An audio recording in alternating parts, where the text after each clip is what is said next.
Hello, chat. Hello. Welcome back. Welcome back to another Ninja Gato show.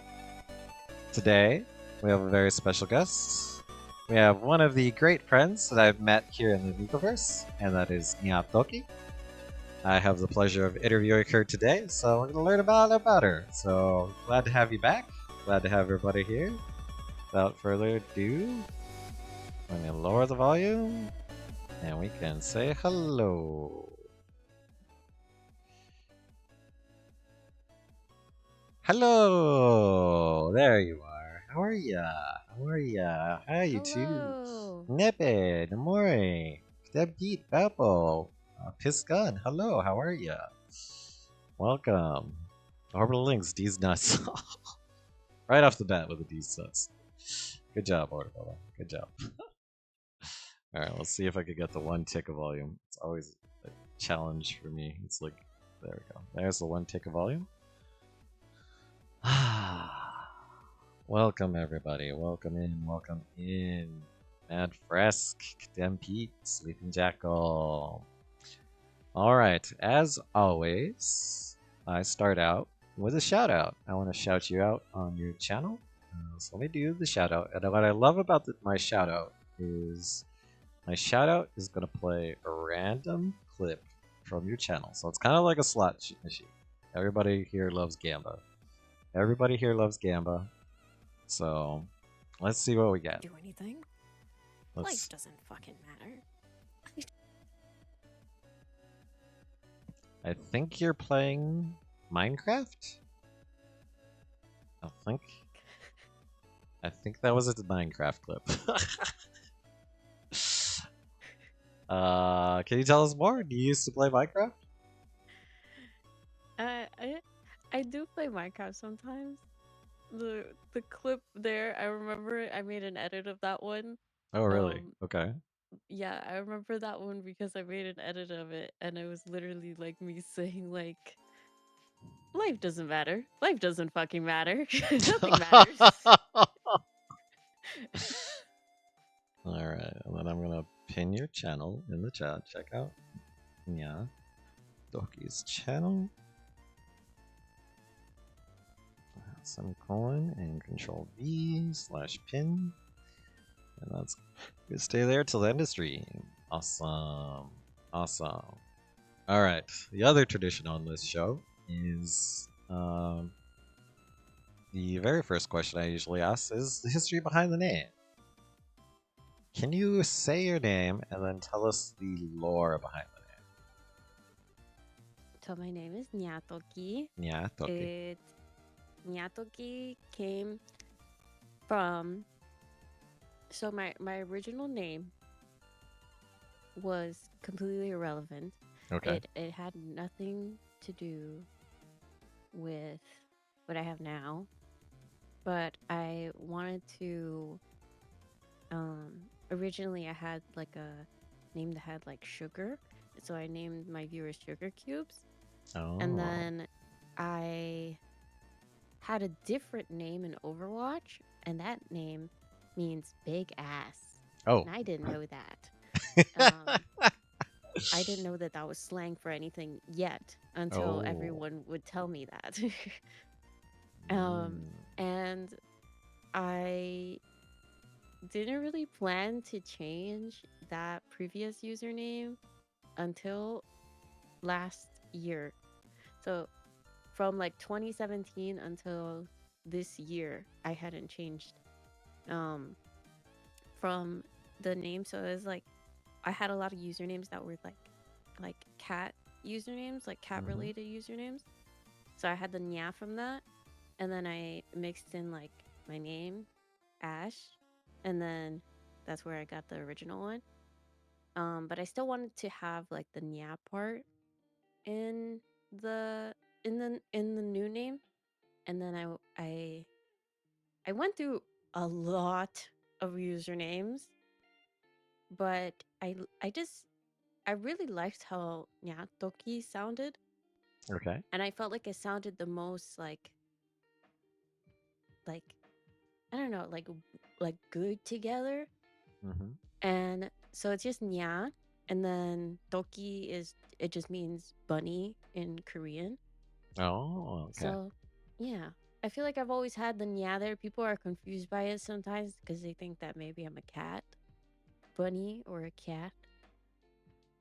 But I'm just a bunny. You're just But a I just bunny. happen to have nya there. Nice.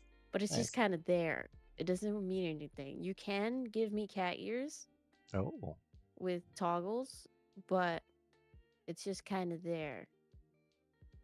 But the new name is Nyatoki, so everyone can call me Toki or Nyatoki.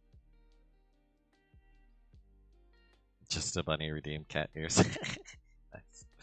Well, I appreciate cat ears as a cat. But okay.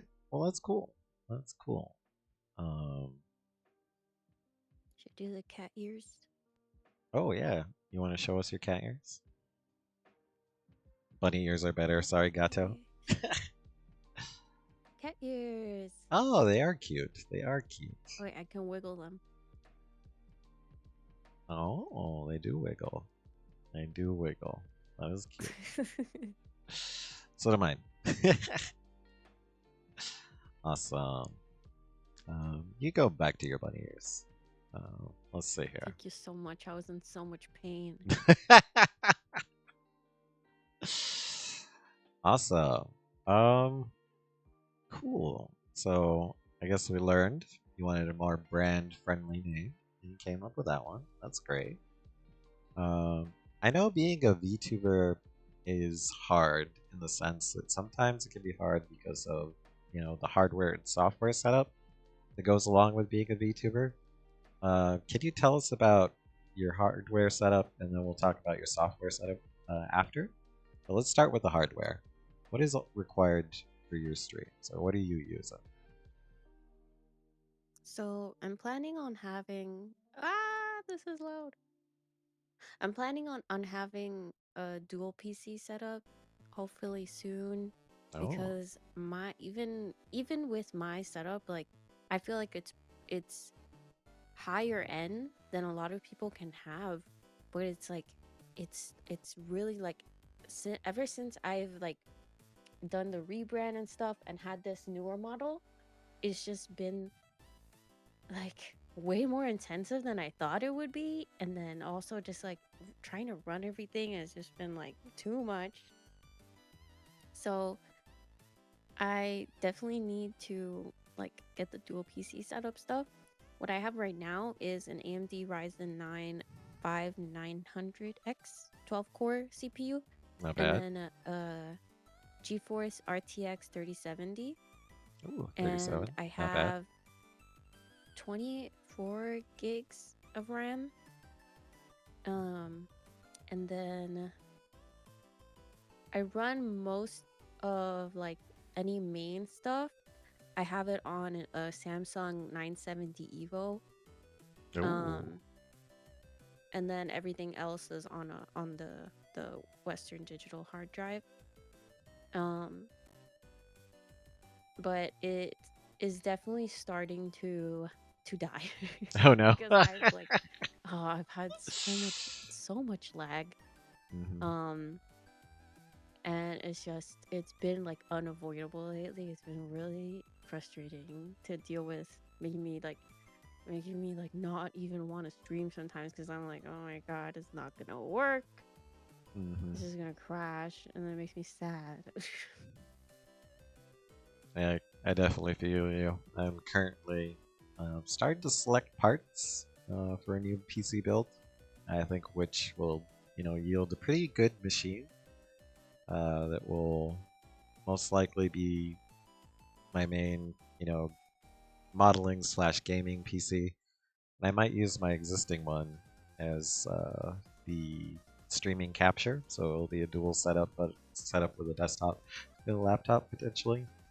But I can feel you. I feel you. Like in the Micoverse, there's so many things I want to do and stream, but it's too heavy. It's flat out too heavy for my machine. Uh, Pete says my PC don't like running two UE projects, so I hit it with a hammer and it works. Yeah, UE is pretty heavy. UE is pretty heavy, and then if you have a heavy game, Yeah, yeah. I end up running so many things at a time, and Hmm. I'm just running out of like resources. Hmm. All right. What about peripherals? What about peripherals that uh, plug into your PC? So I have for my monitors, I'm not sure what they are. One of them I got because of a job that I had, and I went like and found like the one that would specifically fit within the budget that they gave me for like the office setup. And I was like, I'm gonna get it. I'm gonna get another monitor. Nice. So I got this one. Um, and then I have just like a super old like Asus one. This one's a Philips one, and then I have an iPhone XR, I think it is. I got it like refurbished. Oh, nice. So it was like a $300 thing, and then I just did like monthly payments so I could be a little bit better. And then I have Elite Motion. Um, Oh, you got and then I have motion a capture. Stream Deck to the left of that. And then I have um this is just like this is just like a standard mechanical keyboard. I feel like it's just that. Hmm. It has like really loud switches, and everyone hates it. But I have a G305 Logitech mouse, and I have for my mic stuff, I have an Arturia Mini Fuse 2. Oh, okay. Um and that's connected directly to the computer, and then it's connected to my Shure SM57, which is like a flat top microphone originally for instruments. The 58 one is supposed to be for vocals, but I chose the instruments one because I have like a very soft tone like style. So being able to be like really close to the microphone to like do like almost like how people usually like think of it like for like Billie Eilish like singing and stuff. Um it's usually it's usually very close to the microphone, so it sounds very close, and you can do that with this microphone. I think that's it. Nice. Yeah, this is a decent mic, and definitely, yeah, your voice comes out so clear, sounds so nice. It's definitely a good mic. Um, spraying places. Oh, and a power source is a hamster on a wheel. I wish I had a hamster. I'm scared uh, my cats will eat it. Not our industry standard for mics. Yeah, the Yes. Sures are pretty solid. They're pretty solid. I need to get one myself. Especially just the SM57 and the SM58 Hmm. are just way more affordable than SM50 SM7B, Hmm. and um so it's a lot more accessible for people that want to get into content creation, but it's not marketed toward content creators, even Hmm. though they can use them. And it actually takes a lot less power than a SM7B would. Nice, nice. That's awesome. Awesome. Okay. And then now let's talk software because you've got a world. You've obviously got the streaming software. What is everything you use to make your stream happen?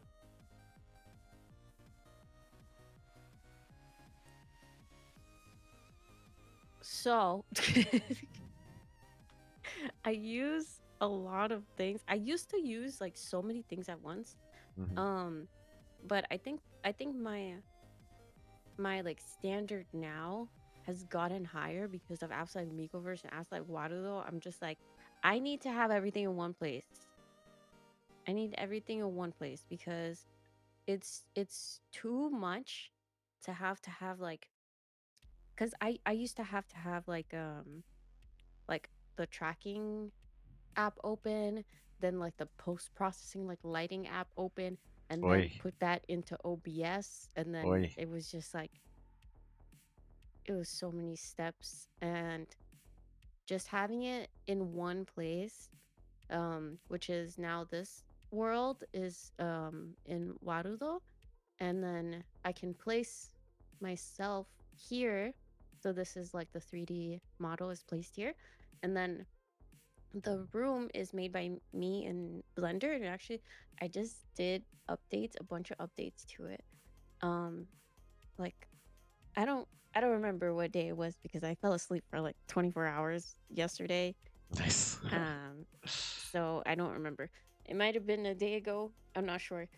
Um, but at some point I made updates to it, and it looks really snazzy now. But I forgot to stream yesterday because I was asleep for 24 hours. Sorry, everyone. Happens. It happens. And I'm trying to find a comfortable sitting pose, and I'm just not finding it yet. There we go. Oh, that's a little lewd. That's a little awkward. But you could do that and then just Mhm. scoot forward with IJKL. Oh, that's true. Actually, this is good. I like this one. Okay. I've been awake 49 hours. I'm looking forward to 24 hours of sleep. Man, Pete, you're a machine. 48 on, 24 off.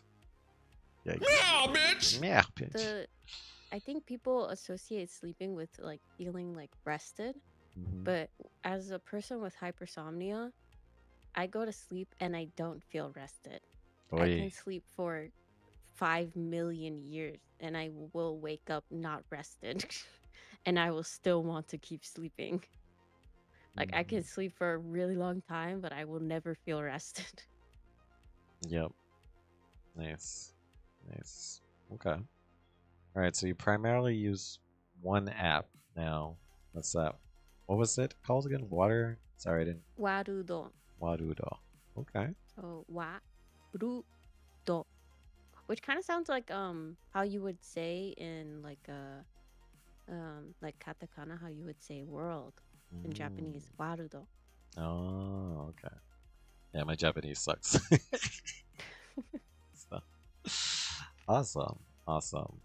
Okay. Wagdoodle. Wagdoodle. Wagadoodle? I will tell the creator of Warudo to change the name Yeah. to Wagdoodle. Zawadoodle? Noted JoJo reference. Oh, okay. Nice, nice, nice. Okay. Um, awesome. All right. Well, let's move to the next question here. So we saw the shout out. Saw you playing Minecraft, but what content do you usually do, or what's your content?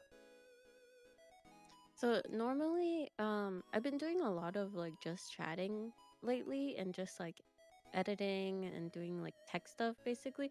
I really like that some people have been calling me like tech toki or whatever TikToki? it's yeah, techie or tech toki, because I'm like, oh TikToki? my god, I'm just like Code Miko for real. Mm-hmm. But I think I like that techie Techie. techie. Combine the two, Yeah, yeah, techie. yeah. I like that. It makes me happy because Mm-hmm. I like that. Um, it took a really long time for um anyone in my audience. I feel like, or for me, not anyone in my audience actually, for me to have an audience that realizes that I actually have tech knowledge. Oh wow. Okay. Like it took a really long time. Like I've been backseated so many times and like mansplained to Oi. about Oi. like tech when I like probably know a lot more than the person that does that to me. Mm-hmm. And it's just like it's really nice to feel like I'm actually like being like recognized for like knowing technology stuff. Like maybe I don't know everything, but I do know a lot Mm-hmm. in whatever like I do like doing. So I really like that the they came up with that little name. They did it like a while ago, like a few streams ago. Teki or Tektoki. TikToki. It's cute. And Yep. I like doing that, and I like playing Overwatch is like my main like autopilot game. So I really like playing Overwatch. Mm-hmm. When I just want to like talk and like autopilot in the game because I can still play it like decently while like not paying attention, and I just have it like on low volume, Mm-hmm. and I don't really get like overwhelmed or anything. I don't really get angry at the game either or anything because I'm just kind of over that. And if the only time I haven't gotten like anybody being really mean to me recently, I don't think. But if they're like actually like being super mean, like they actually get to me, then I'll just like I won't be angry, I'll just like cry and then I'll close the game. So like I just like I just chill. Like I don't care about Hmm. losing. It's just about playing the game. And if I'm on autopilot and someone's like, "Whoa, tank diff, go support diff," like, I don't care. Interesting. Okay. Okay. You and Overwatch have some history. Can you talk about that a little bit? um, yes. So originally, I had become more well known, which is why I originally had changed my name to the username that I used in Overwatch, because people were only calling me by that username. Hmm.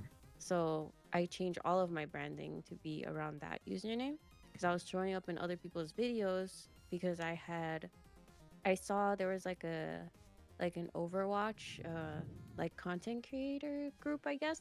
Hmm. Um that they did like voice impressions of all of the characters, and they were looking for a diva voice impression person, and I like auditioned for it, Oh, nice. and I was chosen to do it, and I was like, "Oh my What? goodness, That's so wow!" cool.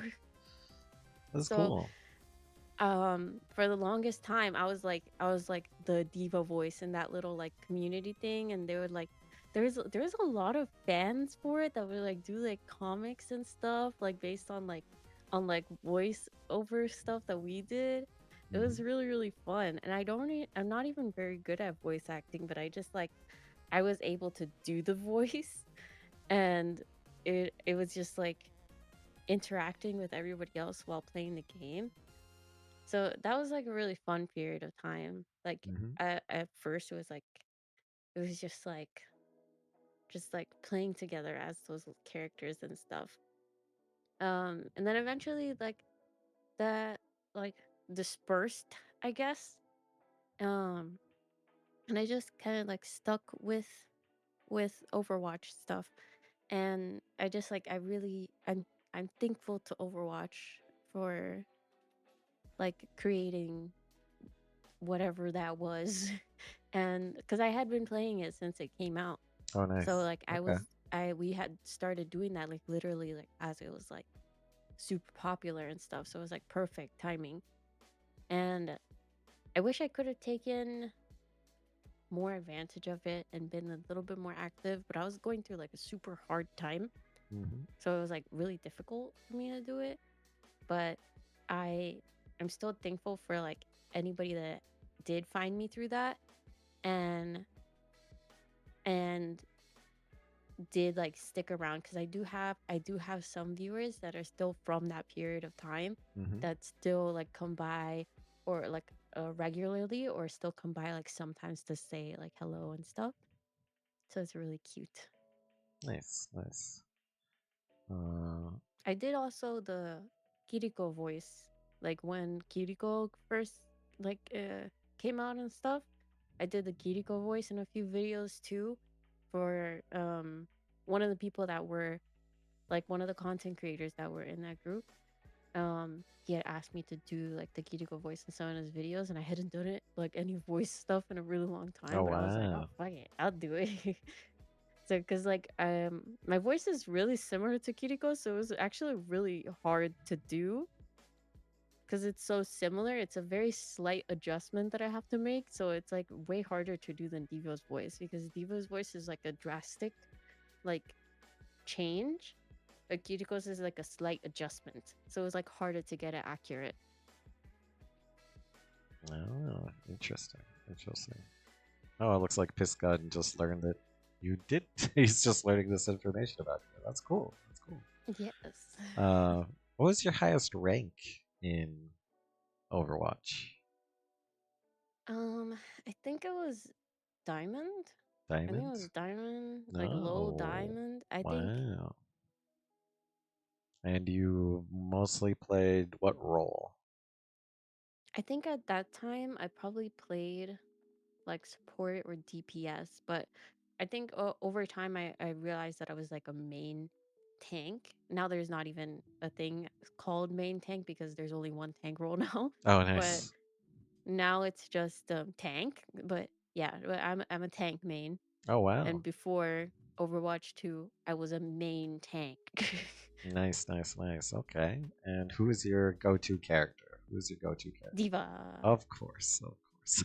Yeah. That's so I had cool. like I had like all of her stuff.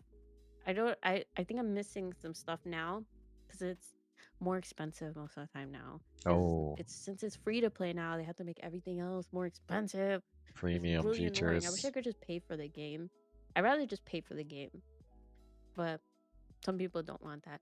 But Hmm. I'd rather just pay for the game and be able to get the cosmetics and stuff in the game and not have to do like the other stuff. But whatever, slay. I Yeah. do have a lot of diva stuff still. Yeah, the alternative that I've seen a lot of some other devs do or some studios do is that you still have to pay for the game and you still have to pay for cosmetic stuff. Yeah. It's just like what the. You need to do both. Yes. Yes. We're really getting screwed. Yep. Cool. And when you're not playing Overwatch, is there any other games you play?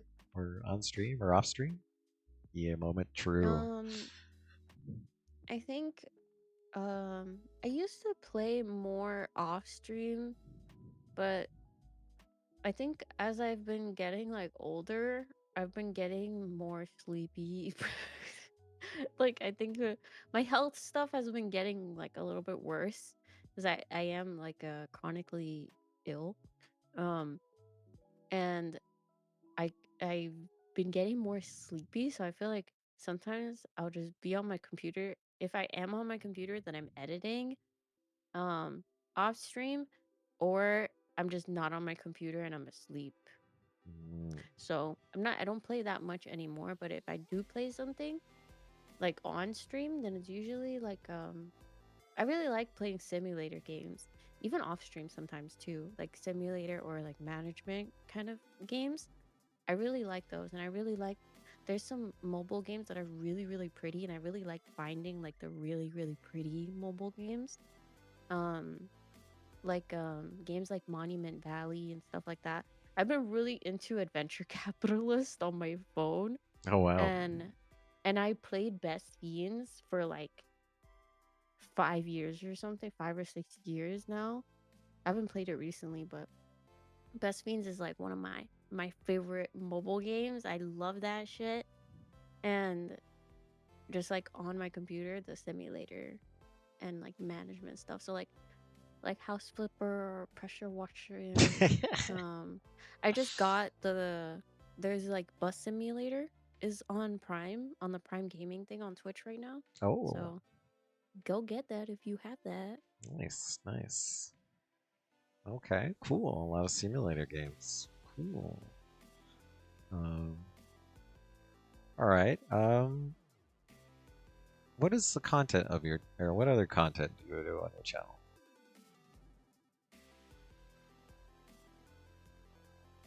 I think that's it. I think it's just about being chill. Mm-hmm. Just like some streams you go there to like get their energy and be like hype the fuck up and like just see this person going crazy and all hyped and stuff. And I think you come to oh, I do music. That's so true. Yeah, so I was Wait, going to I be do like, I have heard a rumor that you sing. oh Let's spray and play. Spray and I play. forgot. Got your back on that one. He's like, you sing, Thank you, right? thank Yes. you. Thank you. Spray is the leader of my fan club. Called you a goober. He Uh, called you a goober. okay. So you sing. Okay, you're a I musician. forgot what I was saying. I do sing. Yeah, That is one thing. I was like your other I content. do a lot of singing stuff, but I do it like I don't know. I think it's such like an add-on thing that I do Hmm. on my streams. I feel like I almost force it on everyone around me. I'm like I just started singing all the time. I can't stop singing. Hmm. I sing constantly, so I don't even think about it. I think that's why I forgot because like it literally, I just like do it all the time, and then I try to do like singing time at the end of every at the end of every stream. Hmm. And then I tried to upload cover videos on YouTube, but it's been really difficult to find people to help me do that. So I've had a hard time like uploading cover stuff. Especially because I've been trying to fix my allergy issues that I have with my cats. Oh I've been no. trying to do like immunotherapy stuff because like I cannot sing if I'm sneezing so much. It makes it really hard. Hmm. It's Well, really hard. But yeah, yeah, I do singing as well. yeah. Beppo says your singing's really good. Sleepy Jackal says your singing's amazing, and Piss Gun says I really enjoy it. The singing. Yeah, Thank you. nice. I did get to experience one of your singing streams when you were in the Mikoverse, and then I think you crashed as well. So, Yeah. but what I heard was Yeah. good. What I heard was really good. So it was impressive. So nice. Okay. Um, so I have to ask, what made you decide to become a VTuber, and why the bunny thing? So you have to give me a second because I have a headache and I need to take medicine. Okay, go for it. Go for it. Give me 1 second. Let's just bob my head cute. Wait, if someone goes to my chat and types exclamation BRB, I'll be in a loading thing. I think she's asking for your help. Chat. If you could go to Nyatokis, Nyatokis, and type exclamation point BRB. Let's see if that happens. Oh, there it goes. There it goes. Your singing is great. It's so great that it breaks the interwebs. True, Splitfire. True. You know, Code Miko talked about your singing, and I think that has to be one of the funniest clips she's made, where she jumped into your model and told us that she was going to channel you No! and sing. They unloaded it! Oh no! uh, but she was going to Oh, here it is channel. again. She's going to channel you and your capabilities while inside your model to try to sing for us. Um, yes, like your skill levels, Okay. yours and Miko's singing skill levels. That's like the difference between the ceiling and the floor. What? Wait, what do you say? Oh, have you not heard Code Miko sing? Wait, no, I wasn't. No, I didn't hear what you said. I was telling chat that one of my favorite videos of you was, or of talking about you, was Code Miko in your model telling us I was in the chat, so she was threatening us that she was gonna sing for us in your model and channel you. Yeah, I love that. She retweeted it. Oh god. Have you experienced Code Miko sing before? I don't think I have, actually. She tends to just try to force it, and then she'll just end up cracking her I feel like voice. if she tried, she could do it. I think if she did, I think she prefers to just have fun and torture us by essentially just yelling into the microphone. Um, She doesn't want to do TikTok dances with me either. that's tough. That's tough. So, um, all right. Are you ready for the question again? Yes. All right. What made you decide to become a VTuber, and why the bunny thing? So I originally tried like being a VTuber in general, like the technology itself, when face rig became a thing. PewDiePie made a video on it, like when it like first became like a thing, Okay. and it was like super funny. And I really love PewDiePie. Don't watch his videos like a bunch anymore, but I used to like watch his videos like all the time, like so often that my mom thought that I was like video calling someone every day. Oh boy. Like she thought that the face cam on the videos was me video calling someone. And she'll be like, "Who are you talking to?" And I'm like, "I wish I was talking to him. What the heck?" But yeah, it was like with Face Rig, and it was like really, really like weird models. And there was like one with like black short hair that looked like kind of anime, so I tried that one. And I was like streaming at like 140p or something, and it was really scary and really like, oh, it was so bad. It was so bad. But I had tried it at first then, and I was like, this is kind of weird. I'm not gonna use this yet. Um, but it improved a lot before I came back to it. And it's improved already a bunch, like as I came back to it. Like I've already been able to like improve so much with like recent stuff.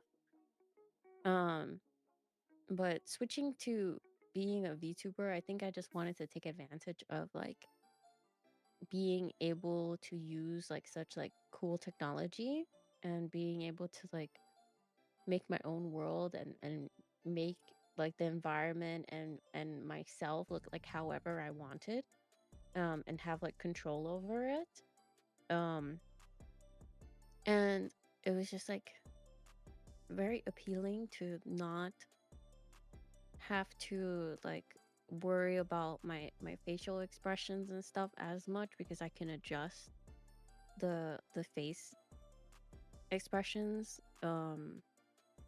since I have like autism, and it's like a lot of people usually think that I'm sad, if I'm like my face is like turned off, I guess.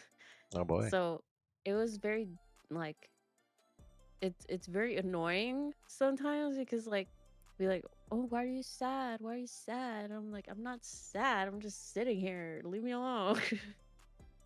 And that makes me angry. But I'm just like, it's so much better to like have like more control over like the facial expressions, and over like all of like the environment and everything, because it's really hard to make like, because I used to do like face cam stuff, and it's hard to have like a good background and like a good lighting and everything, especially because also I just thought about it too, because I have a migraine right now, and I get chronic migraines, so I'm like kind of used to it. But when I did face cam stuff, I had to have like lighting in front of me, and my migraines would get so bad that I would just have to like close my eyes and pray that something would go away, because it would not fucking, like nothing would work on them. Hmm. And like just having those lights in front of me really didn't help, and I don't have to do that at all anymore, which is so nice. It's so nice that I don't have to like force my face to like, because sometimes I would smile and I would go like, and then I'd be like, wait, how do I stop? And then I would like try to like slowly stop smiling, but I couldn't, like it, for my brain, it's unintuitive. It doesn't make sense to me how people like transition their face from one facial expression to the other, like when they're like forcing themselves to be expressive. um it just doesn't come naturally to me. um I think that's why I'm so bad at acting. Because like I can't, I'm really hard at like, I'm really hard, I'm really bad at like faking, like faking stuff. So even if I'm like very high masking for like, in terms of like autism, it's to a level where people still think that there's something really odd about me. And I think having this persona and having this like environment that I can have full control of, it makes it very, very easy to make it so that people don't do that, don't feel that way, you know? Yeah, okay. Yeah, it sounds like the technology interested you, and it actually has empowered you to express yourself via the VTuber by being able to exaggerate the subtle facial changes that happen on your natural face and make it more visible for your viewers. So you're literally a better actor as a VTuber. That's awesome. Yeah. And also, Okay. um we had been kind of talking about that before, that um as I got older, Hmm. because I started when I was like 13 making videos, and then I got more popular when I was like 17, and then as I turned 18, I got super sexualized, like Oi. super sexualized. Like it was like really really bad. Like so many comments and stuff, and I still get them, but when they're about my VTuber, it's not as bad as if it's about like my actual self. Hmm.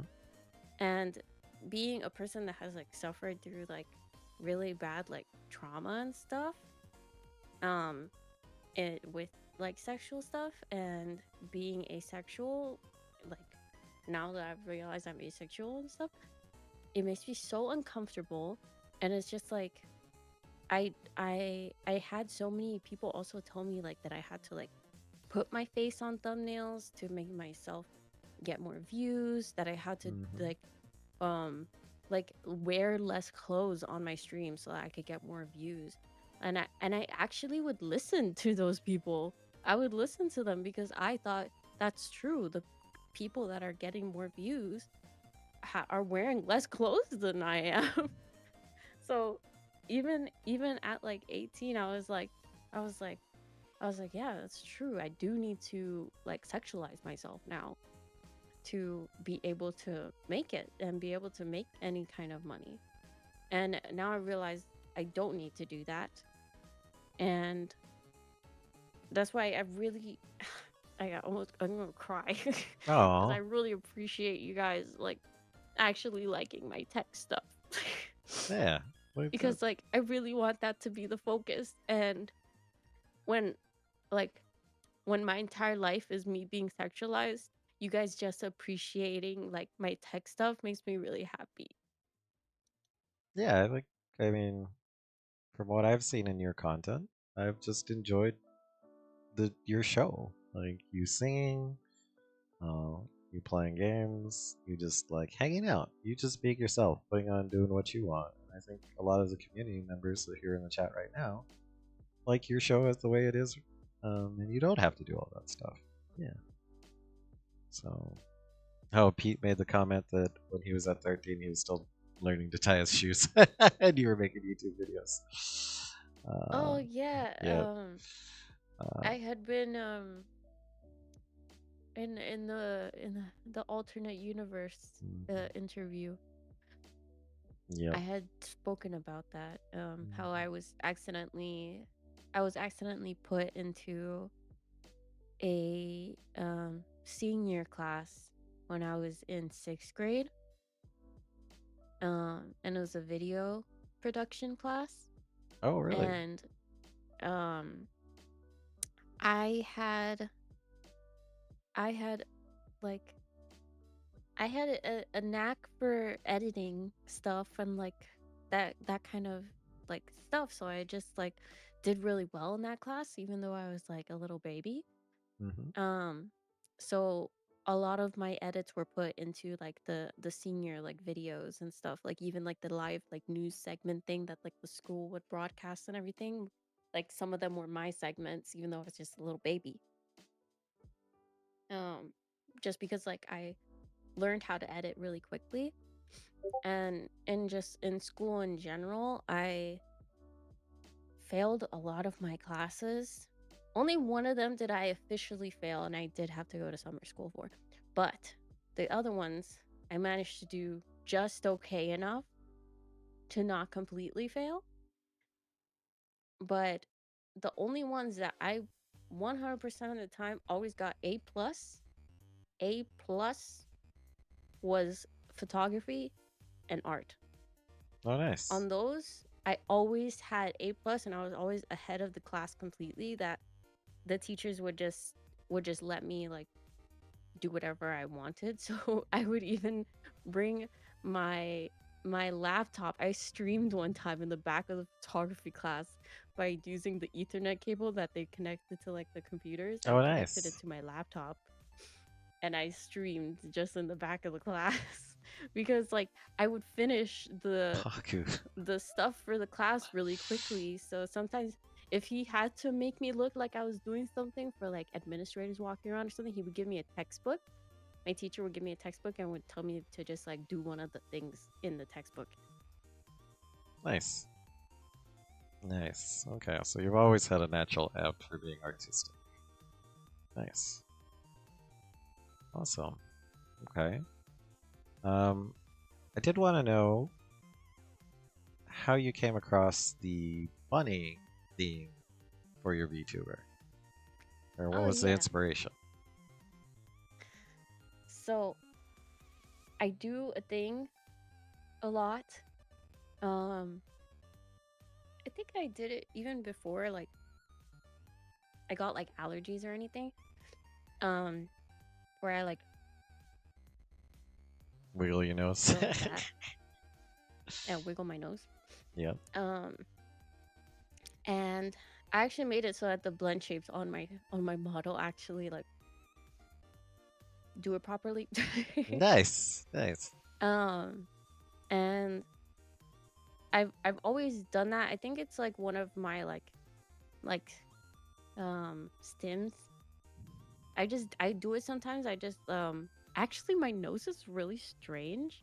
It looks normal. My nose looks normal in real life, but my nose like tip, you know how like you have like the cartilage inside of your nose? Mm-hmm.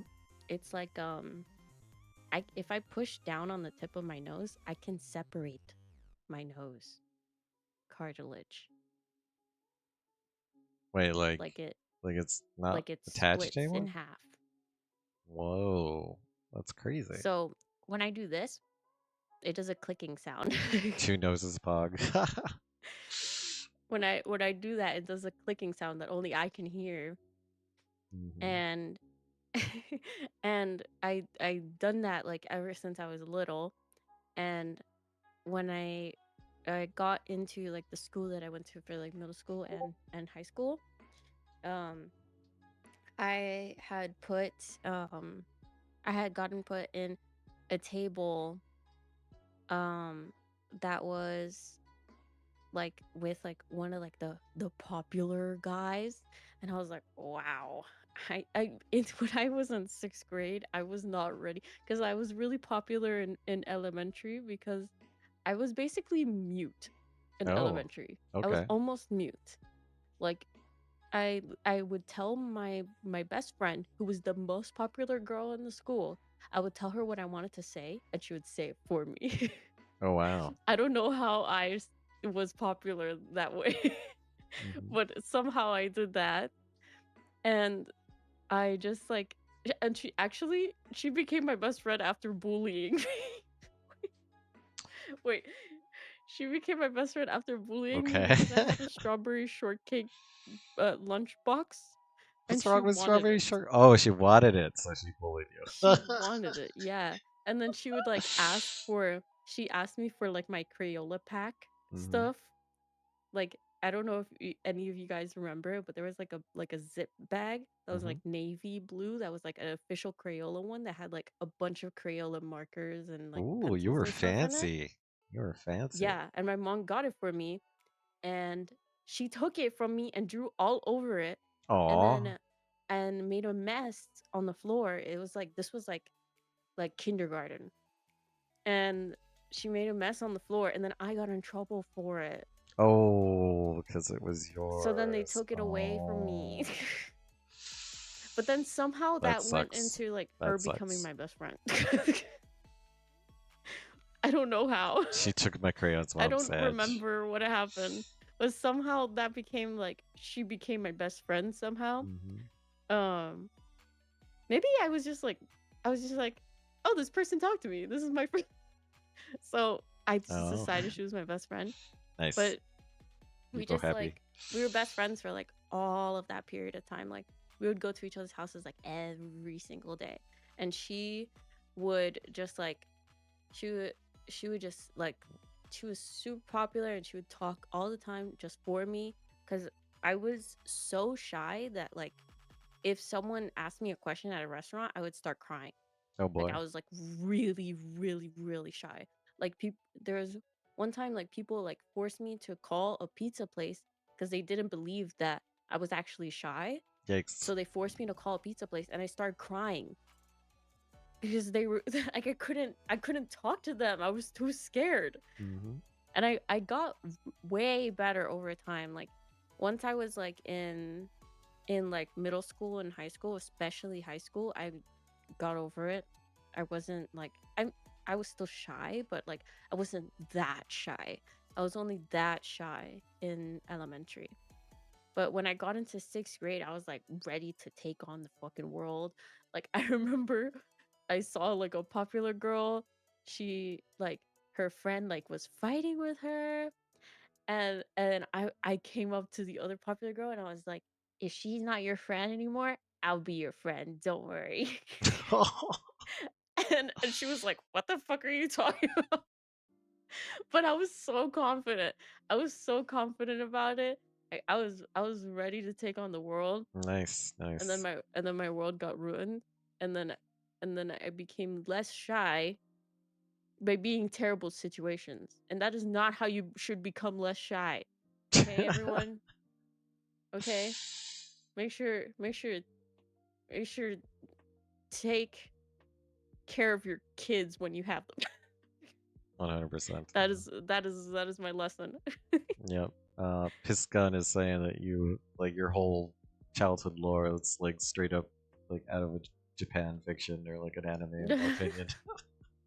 That's when I your arc Oh yeah, I was began. so serious about it too. Hmm. I think once I got into 7th grade, I had this like reality Hmm. check that like I literally like went up to my mom and I was like,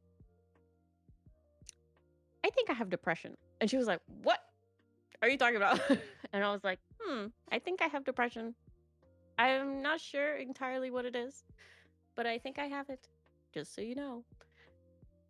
Take care of my own kids. Now I'm gonna do my own things. So spray and play. Yeah. Yeah. What was I talking about? We were talking about your My friend. nose. You had your friend, but yeah, your I think this ties to your best friend in your nose. Your Yes, so my nose. yeah. Oh my god, weird. I just had to answer a simple question. I'm so sorry, guys. No, we have to get the backstory, the Uh, backstory, the backstory to truly yeah, and appreciate wait, I and got understand the distracted, lore. guys. This is Wait, this is truly an anime moment where they have to build it wait, up from the beginning. Like it goes wait, back no. all the way to kindergarten I when she didn't had mean to her do best that. friend who actually stole her Crayola bag. But it was from that moment on that they were bonded friends forever. So, so I got sat in front of the popular guy, Okay. and I was like, "Wow, this is my time. This is my time to shine." This guy, I'm pretty sure this is a popular guy. Hmm. This is he's gonna like me because I'm so cute. Because that was my mentality. My Okay. mom really made me feel like every like even though I was like crying from like people speaking to me, she at least gave me the mentality of like we would go to the mall and I would be dressed in like the shittiest outfit that I made as like a 5-year-old, Hmm. and I would be like, I'm gonna get scouted as a model today. Nice. Like in my head, I was so confident. But this popular guy, I took his word because he literally said he like said that I looked like a rabbit when I did the mm, when I did that thing, Hmm. and that it was cute. And I was like I'm a fucking cute rabbit. Oh my Nice. god. Nice. Oh my god. And that was like I wasn't pretty yet. No matter how intensely I thought I wasn't like pretty, like conventionally pretty until like maybe ninth grade. Like eighth, ninth grade is when people actually started taking interest in me.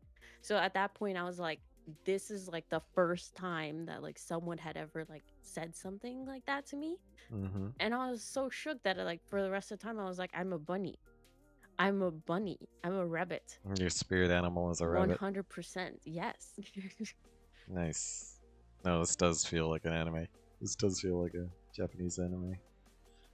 Wow. Okay, so because since that moment, You now know your spirit animal, and that spirit animal has come out in your VTuber. Nice. That's what inspired you for the bunny ears. Also born in the year of the rabbit. Yes. Oh, interesting. Ah, it all ties together. All ties together. Nice.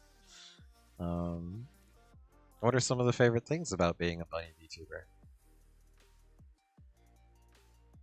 I feel like it's there's not that many bunny VTubers. There is a lot, but Okay, not that many. I feel like there's a lot more um cat VTubers.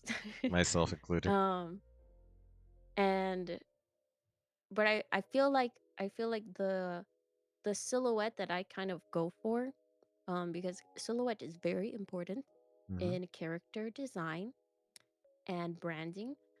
And the silhouette that I kind of go for is pretty unique because I realized a lot of people don't actually um have their rabbit ears like standing straight up a lot of the time. Hmm. Um People will like have them in like different like turned ways and stuff. Slightly flopped But over. yeah, just having them like completely straight up um is what I wanted, and I feel like um I feel like with having like the piercings and stuff on the ears as well, which you can see, Hmm. I feel like it creates a very like unique silhouette that is easy to like remember, which I feel like is very important. I don't really get any fan art or anything, not very often, but if I do, I feel like it's easy for people to draw me if they wanted to. Like I have very like defining characteristics. Like one of the main things that I tell people if I commission them is to remember the ears with the piercings and then the heterochromia eyeballs, and then I have the two moles on my face. One above my eye and then one to the side of my eye. And I Oh, feel like nice. if you have that, then it's already me. Very very sharp eyes, very sharp. Okay. Nice. Uh, Pissed Gun says, Toki doesn't look like a rabbit, but she defines rabbit. Wait, 'Cause- how do I not look like a rabbit? no, he says, you define it. Like you are the rabbit. Oh, I'm still You're, confused. it's like saying that you are not an image of a rabbit, but you actually I are a am the rabbit. definition of it. Yes, yes, yes. You're not Okay. not a derivative. You are the definition.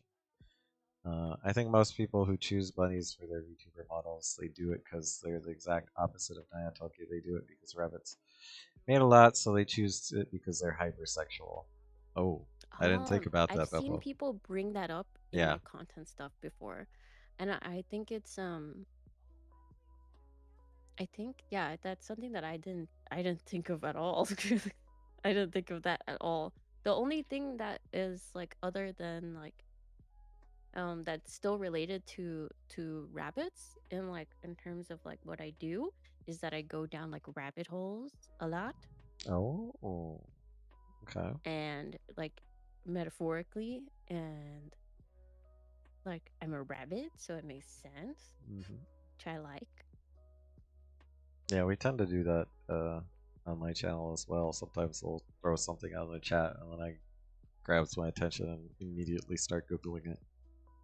And then I tell you about how I was bullied in kindergarten. Uh, oh, Box says Nodders, the ultimate rabbit. Yes, you are the ultimate rabbit. Nice, nice, nice. Okay. Um. All right. What is one of the funniest things that's happened to you while streaming? I have to know. Wait, I'm gonna say Yeah. the thing. I don't know if I'm allowed to talk about the alternate universe internet. That never happened. That was in another universe. You have to exist Okay, in this okay. universe. So the funniest thing that I have never brought up ever is is when I was still like a face cam streamer Hmm. and I had my like I used to have like a really janky like green screen set up behind me and it was like really flimsy and stuff. And while I had like the webcam on me, the green screen like fell onto me and I was like disappearing Oh, while my webcam was on and like disappearing into the game. I think I was playing like Skyrim or something, but it looked really silly. you disappeared into the forest. Yeah. Wow. Well, that's cool. That's cool. Um, all right. Let's do um let's do some lore questions. Do you have any special bunny abilities or interactivities?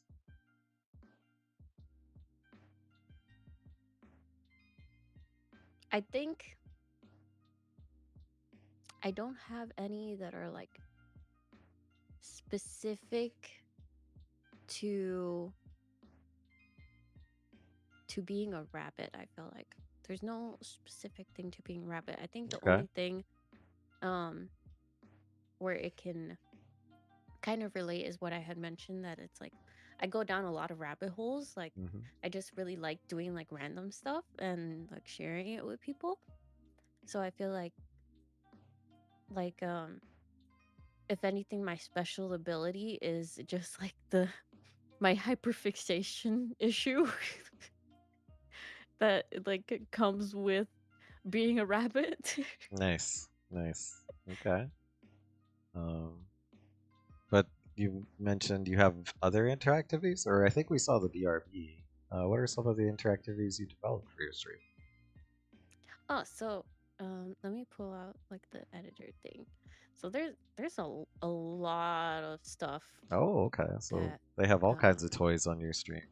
Okay. they can do a bunch of stuff. So if I go to this is gonna be crazy because this is gonna be a lot of stuff. Yeah, But just pick some of your favorites. Pick some of your favorites. so let's see. I think one of the favorite ones is to yeet me, Wait, what? They can yeet which you? yeah, and then it does the metal pipe sound, which I don't know if you guys will hear, but it's just like Nope. You're gone. You're gone. I have that one, and then let me make this bigger for myself. Um, I can get yeeted. What is I? Sorry, I don't. I can't see from this far away. Wait. Oh yeah, there's the flashbang one. So Spray likes to do a Oh, combo hit. This is a combo hit Spray created. okay. So we'll switch over to this camera, and then we do flashbang out. Then you disappear. I should go away in a second. Do not worry, everybody. I'm so sorry. Flashbang. There you go.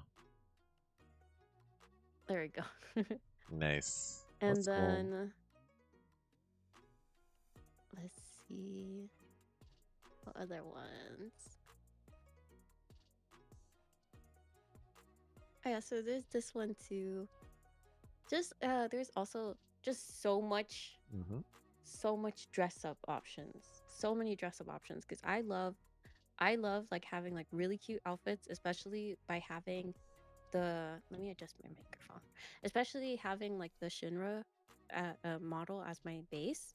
Hmm. It is highly modified, but having it similar enough to where I can still use Shinra based like VR chat like designer brand like outfits.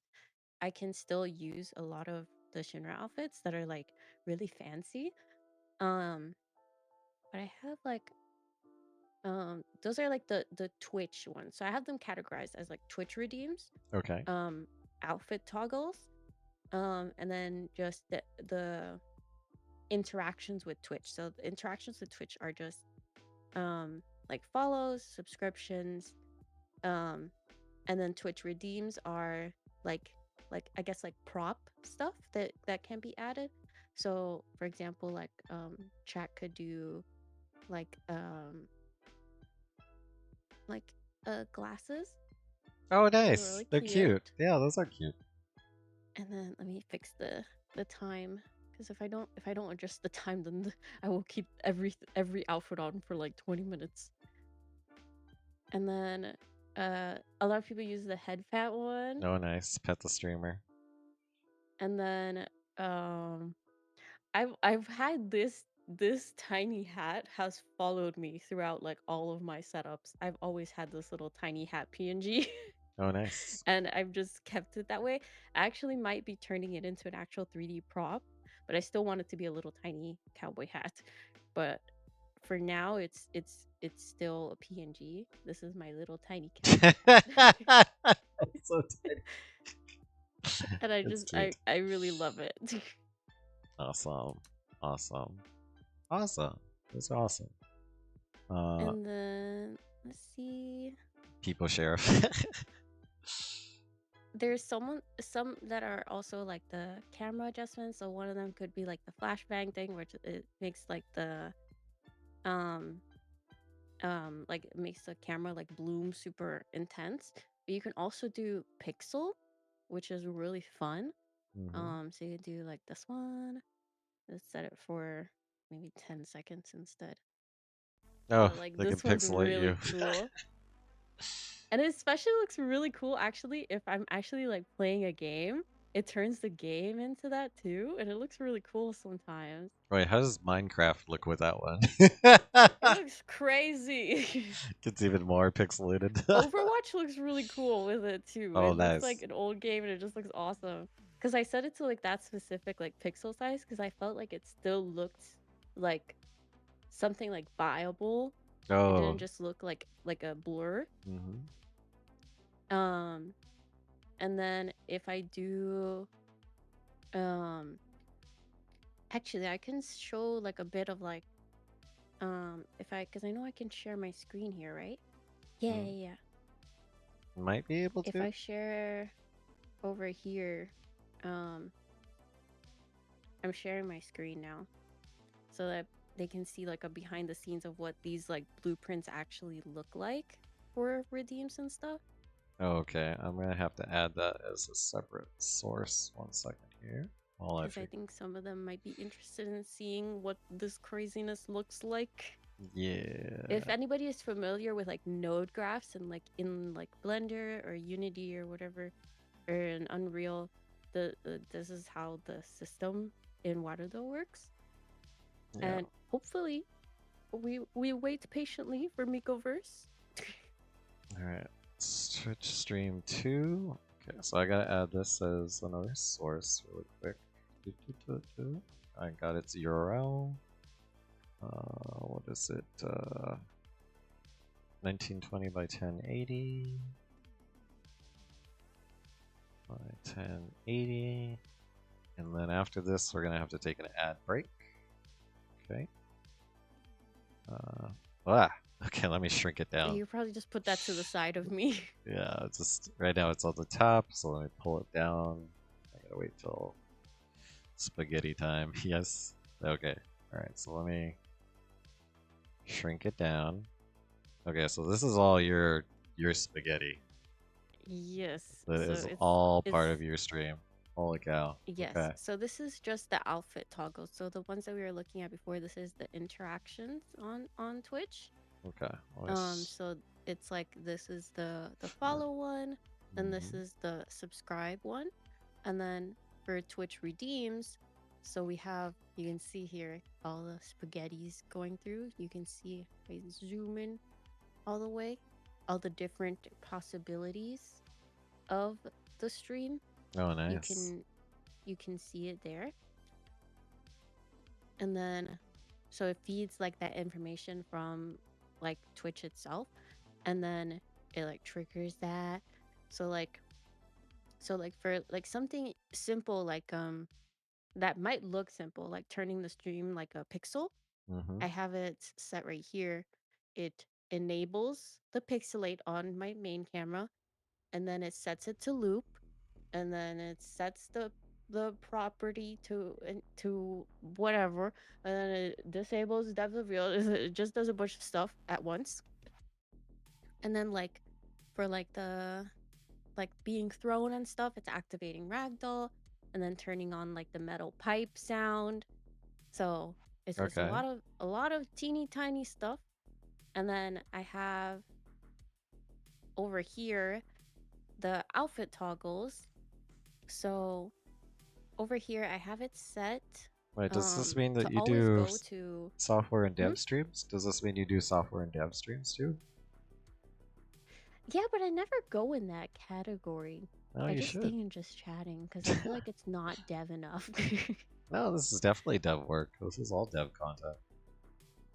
But I guess so. well, you thought I never think just about it chatting. that Just way. chatting has a larger viewer base, so you might have better luck fishing just chatting.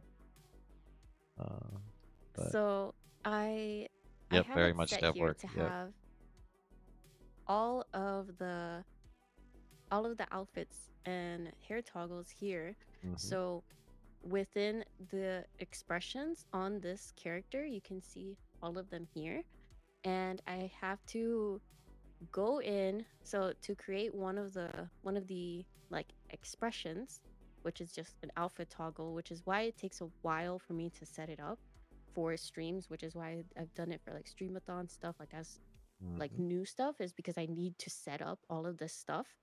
And so like I have to set, so like this for a uniform outfit, I have to set the blend shape of my body to shrink parts of the body mesh that will stick out from the outfit. I need to, that's the blend shape for that. And then it toggles the game objects, which game objects are just the meshes of the model, Wow, this is and it all. either toggles them on or off. So I'm wearing all of the clothes at the same time. You just don't see it. Oh, So okay. some of the This meshes will. are hidden and some of them aren't. So for this specific model, the one that's in here, it'll I'll name it something like Nyatoki all outfits. For Mikoverse, I have like Nyatoki base outfit. Yep. So it's only that mesh and only the bones needed for that one. But for Yep. this one, it has all of the bones, all of the spring bones, all of the meshes are in the same model so that I can do stuff like this. Yeah, So and like this is why all of these are your set to machine like is suffering. yeah. So. So if I set this to swap now, it'll know to hide those specific meshes or Hmm. to show them. So I can just click on this and All right. swap it. Awesome. We have 30 seconds until we're in an ad break. I can show all the outfits. Nice. Oh, let me hide your code so you can show us all your outfits. And we'll actually see them. So I'm going to hide your code real Oh quick. yeah. Wait, let Okay, me swap to the base outfit. Okay, base okay. outfit. Okay, Okay. so the outfits that we have so far All right. is Sorry, base outfit those. Ad break in 10 and seconds, but go ahead and keep changing. They'll just. dance outfit. Dono walled everyone. Beach outfit 1, Nice. maid outfit 1, Ooh. beach outfit 2. So the difference is the 2 ones are with updated materials and mesh. The one are from when I still had Vroid stuff. But none of the actual like base mesh is Vroid anymore. Um, yes, beach outfit 1 is like a wetsuit. It's really cool. I made it like so that this is a Vroid base mesh, so it Mhm. had a lot of problems, but I managed to fix a lot of them, and I got some help from my friend Saren, and then I turned it into like a wetsuit material for like the new version of like an upgraded version of this old one. Um, then maid outfit 2 also has like super cool mesh and stuff.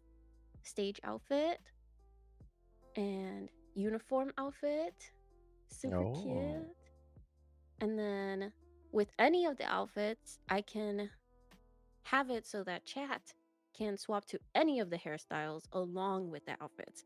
So all of these can be combined with any other outfit. because it's a separate thing, Oh wow, including bald. including bald. How often are you So bald on all your of them can stream? be swapped.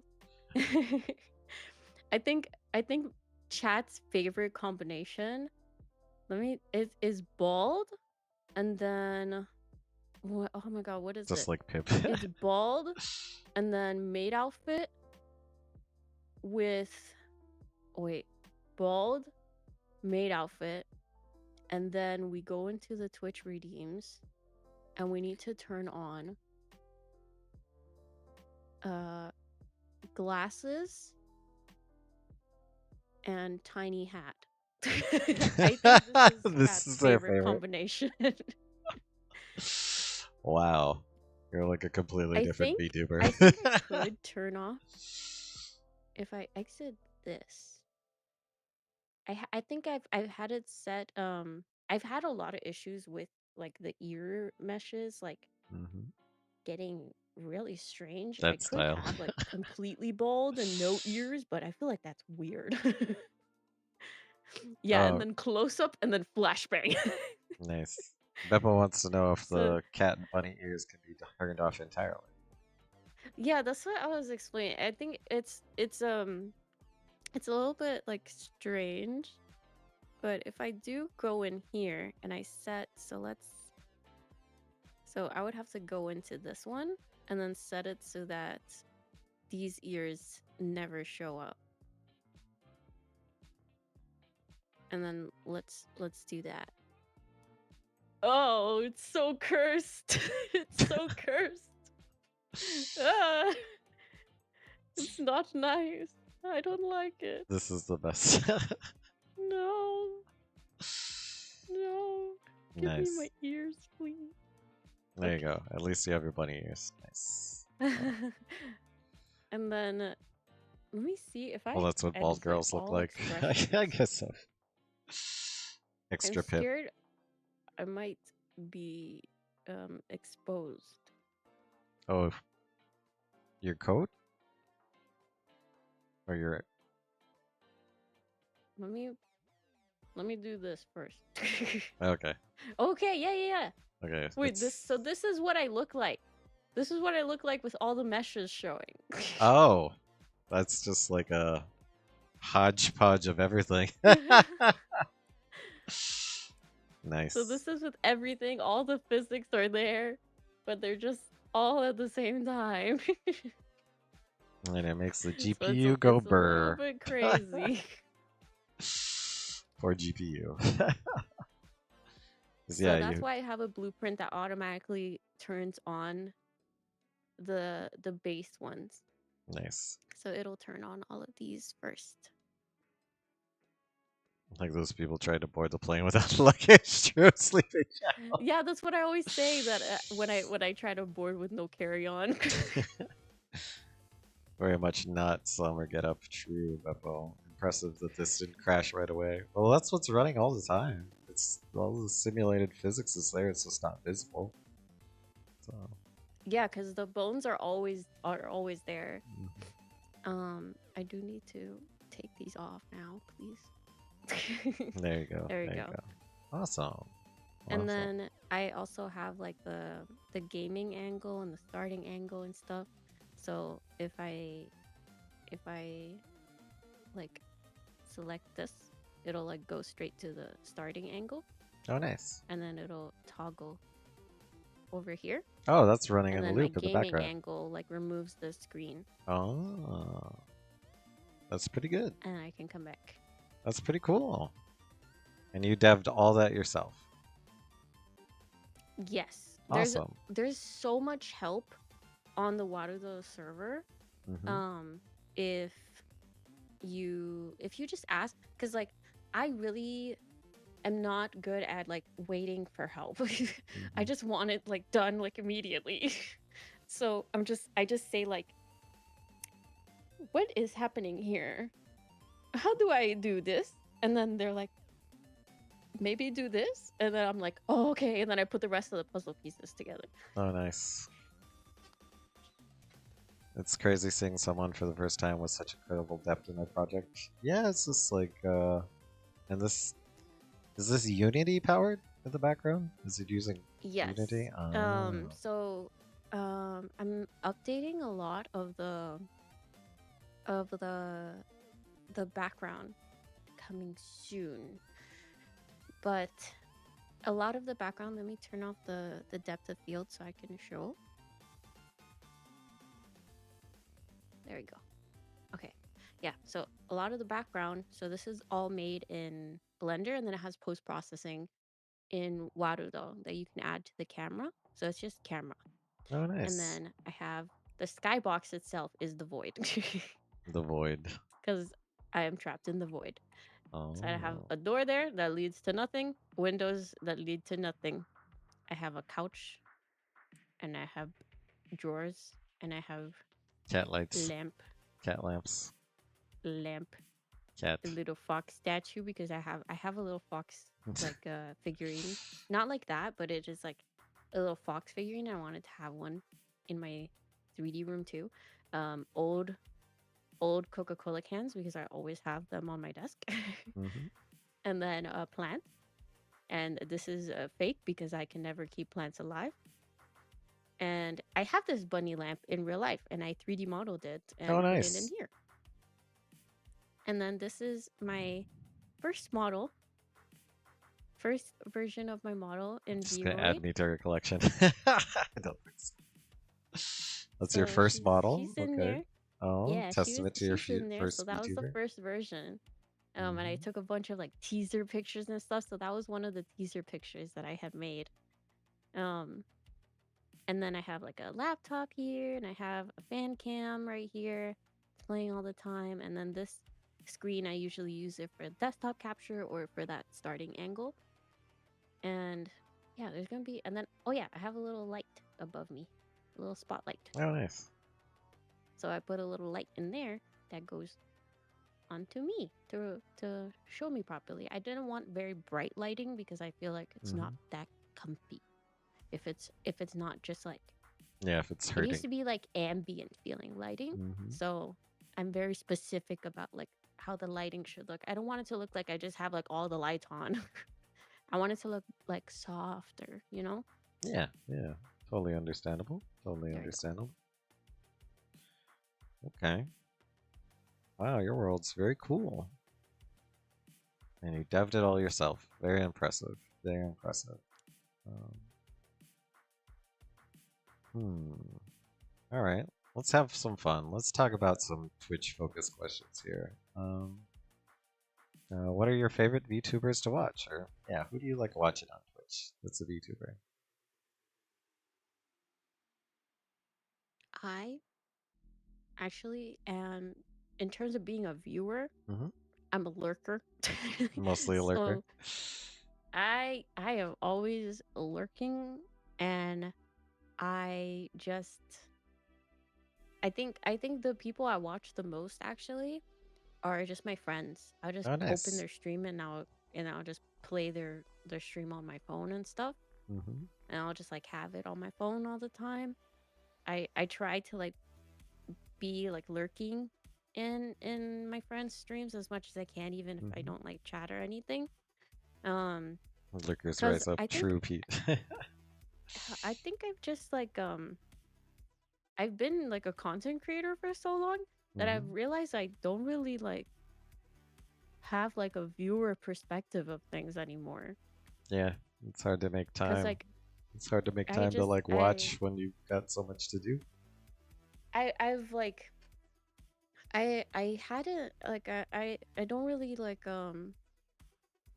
consume like streams or anything in like and like live streams. I watch a lot of VODs actually. I really like watching like Chibli and Sips and stuff. Um and I like watching their VODs, but when I'm watching live streams, it's usually I just watch whoever one of my friends is streaming at the time, and I just try to go in their stream and be active if they're not having an active chat. I know sometimes it's like, someone talk already, and I'll just be like, hello, I'm gonna keep talking for you. Nice. Okay, that's cool. Um, I have to ask, what are the goals for your Twitch channel? What do you want to do with your Twitch channel? Or where do you want to go?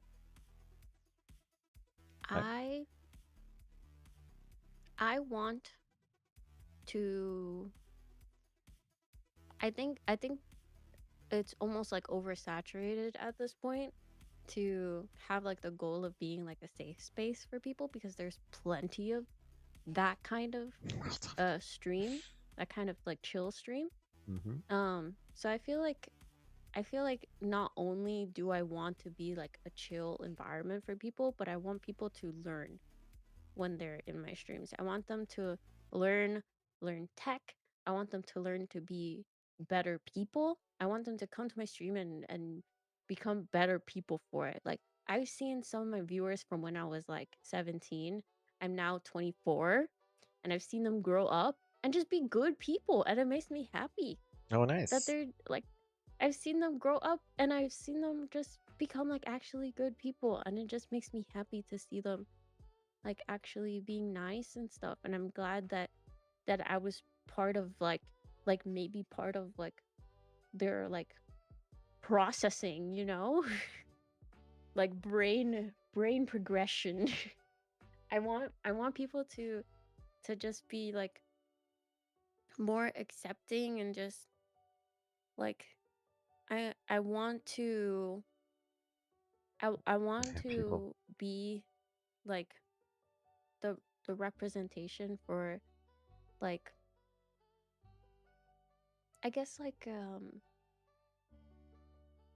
just like my kind of people, Yeah. like just people like me that maybe they're chronically ill, maybe they're like like neurodivergent in some kind of way, and I just want like one I'm not gonna say any specific names, but one thing that made me really happy recently was that so every Sunday I do a Sunday Bun Day, Monday. and Um, so on Sunday Bunday, anybody can come in to like Sunday Bunday voice chat and just Mm-hmm. hang out, whether or not I'm there or not. You can go and try to like, you can talk in chat and be like, where the heck are you guys? Everyone can come in right now.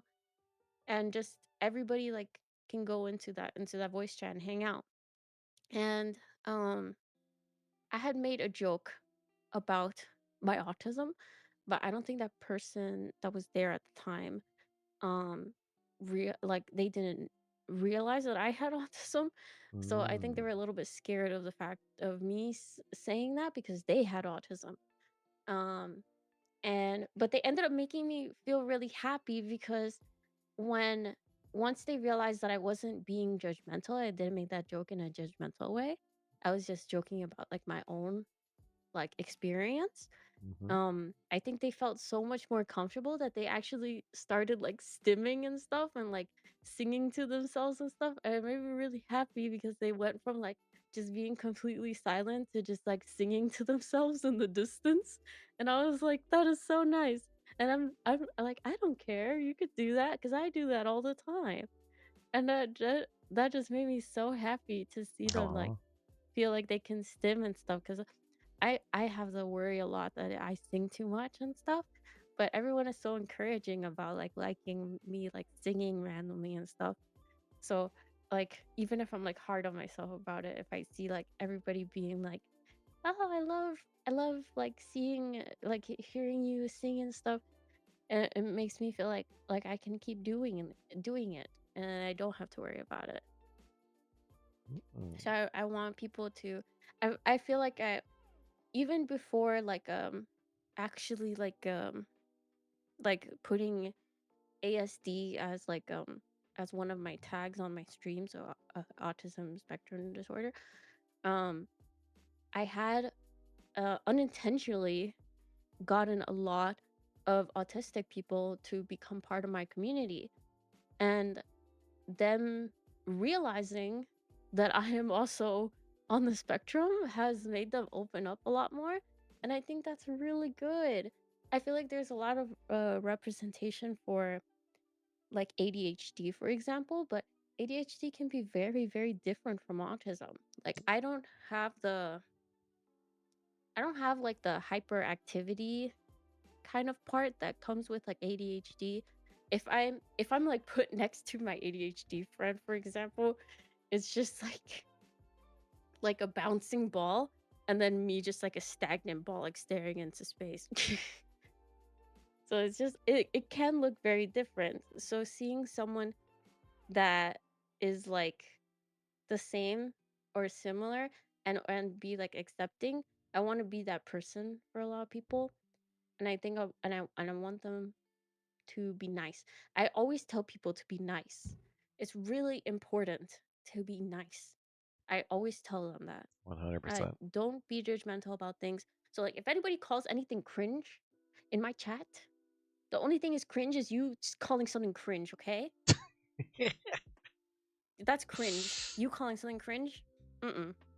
Not in Hmm. my chat. Not in my chat. Cause I don't care.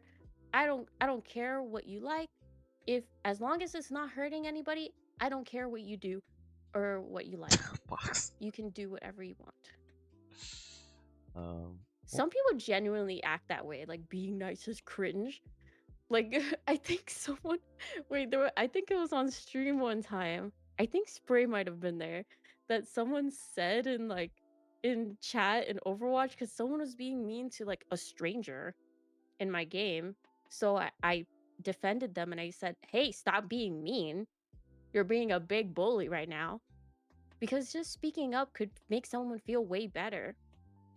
And I didn't even know this person, but then the person just assumed that I was like with the other person, and then they said that they literally, I think they said like your boyfriend must find you really boring or something because you're nice. Like what? wait, what?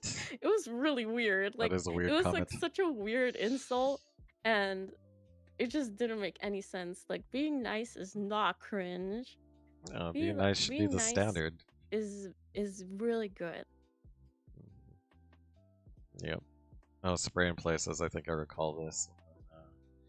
I Yeah, mean, I don't remember exactly what they said, but they said something along those lines. They just like randomly said like your boyfriend must think you're really boring because I called them mean. Piss Gun says, "What if I call myself cringe?" Ooh. No. Okay. uh, okay, I missed it earlier, but Pete says you're such an awesome goal. We need more unjudgmental humans like yourself. It sounds like you've made a really good, welcoming community for anyone who's ASD, and I think that's important that people can find communities when they suffer with these that can find other people that are going through the same experience. So I commend you for making your channel a nice, welcoming place. Uh, okay, and then Beppo says I could definitely see that some people from Nico's community would think being nice is cringe. well, I don't they think people want the AI to be nice. There you go. Yeah. but I mean, they like they. Oh man, on her stream, it's like Die of Cringe is like one of the most popular emotes. uh, and we need constant meanness to keep the relationships exciting. I'm not sure about that, Gongwei, but welcome back. Welcome back. uh, okay. Hmm. So that's your goal. Just continue to make your safe space in your void that is your channel. That is your goal. Awesome. Awesome. Um, you found it? Oh no. That's for after. That's for after. When we say bye to YouTube, maybe we'll watch that. Um, okay. So I think I face a lot of challenges, but I have to ask you, what are some of the challenges you face as a YouTuber? I have my own that come to mind, but I want to hear what you think are some of your challenges as a VTuber. I think the challenges that come up the most are I think it's a general like streamer thing too, just not being able to afford stuff, but I think it gets even worse if you're a VTuber because like not being able to afford things means like you literally cannot exist. Like you cannot come into existence because you're literally like you're depending on your computer and on your technology. So if you can't afford to like have the technology or upgrade technology, you can't exist. You're not allowed to exist.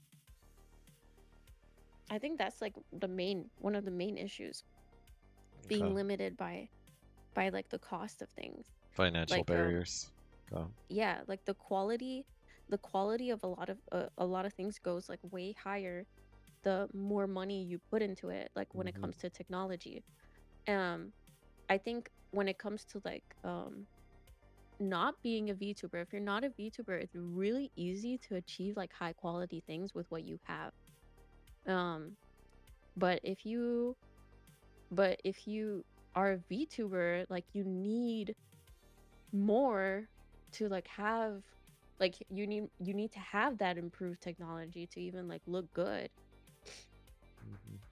Peppa said money is like air. Having more than you need is worthless, but when you don't have enough, it's horrible. True.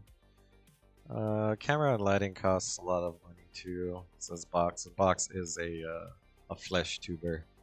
Um, I think if you're trying to like go for a more intense setup, I think yes. mhm, But I think the charm of like the IRL like flesh tubers is that it's more about like you can use an actual window. I need to have a light that is taking resources from my computer to have the window. render the window. Okay. Like I need to render the window. I can't just open a window.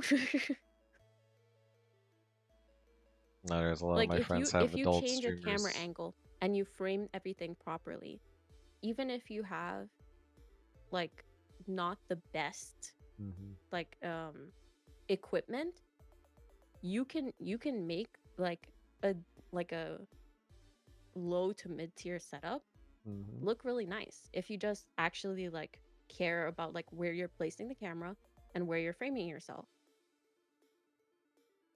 And then ambient lighting is really important for like night Yep. stuff. Ambient lighting is very important. So having stuff like the stuff behind me in my VTuber 3D room would be like what you would need if you were in the darkness. You need a lot of ambient lighting. And that could just be random shit. Like that could be a lamp that you found at a thrift store. Like you can just do random shit. I think the rendering of these items is where like the barrier comes um VTubing stuff and like the mocap technology and like face tracking stuff. Like you need to have an iPhone, you need to get Elite Motion, then you need to get like now it's popular to get the Stretch Sense gloves, Hmm. and then the trackers, and then the stands. It's just like because you're trying to run like a actual like motion capture like setup and like live stream it, and that hasn't been a thing until like the recent years. So it's Hmm. like kind of crazy. I agree. I agree. So, I will agree that there are a lot of technical slash cost barriers for a lot of 3D motion capture VTubers. That is your goal, so I can see how yours. That sucks. It you don't have sponsorships, so you don't have a Xsense suit or anything like that. But Yeah, um, I I even went. I actually got invited to the office of Perception Neuron, oh, okay. which Miko has used their suits before, as Hmm. they liked to mention. But um I went to their office and gave them a whole presentation and everything about why they should give me a suit. And they actually like let me do it in their office and stuff.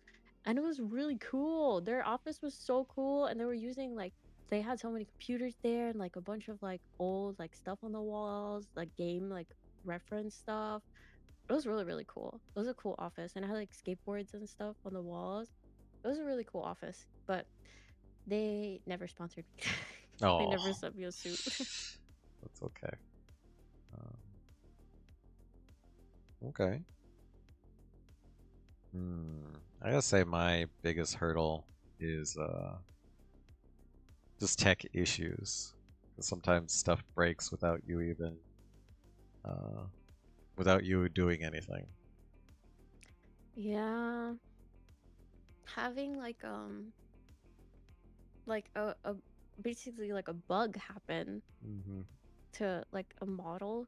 Like for example, if I like I preparing for like a if I'm preparing for like a streamathon kind of thing, and I'm preparing Hmm. like a new outfit or something, there could be like something that's just like going wrong randomly. Like one of the issues that I had actually with all the recent outfits and everything is I had one hair in the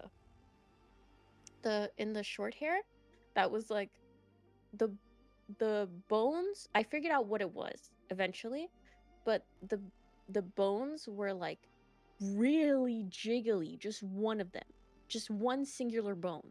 So it was like one of the bones would just go like vroom, vroom, like it would just like go like vroom, vroom. It would like go back and forth like really aggressively every time I moved. And I was so stressed out by that. It was like, oh my god, why won't you go away? I don't know what's wrong. Because you have to like troubleshoot your body. Yep. And all your code before you figure out. Yep. Uh, which would be useful depending on where you put that bone.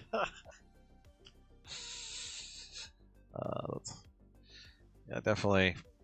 There was a period of time where my cat was falling through the floor. It took me a while to figure out. It took me, it's not like everybody's using a cat VTuber, so it's. I get upset with deving. I stop doing it, then forget what I have done. Oh yeah, you'll walk away from it. You're like, wait, what was I doing? What was I doing? Yeah, I think I get the most motivation when I'm like I have like a streamathon like Hmm. deadline where I want to show like these specific things that are like a surprise.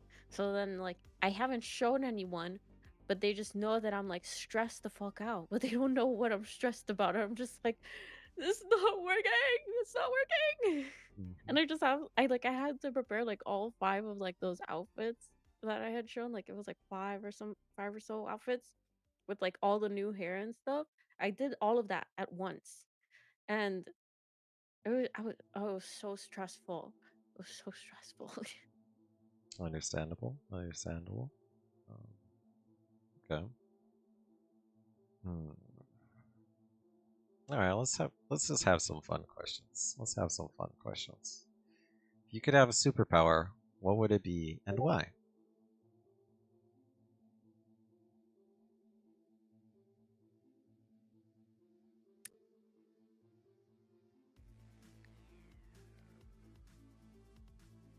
I want to be invisible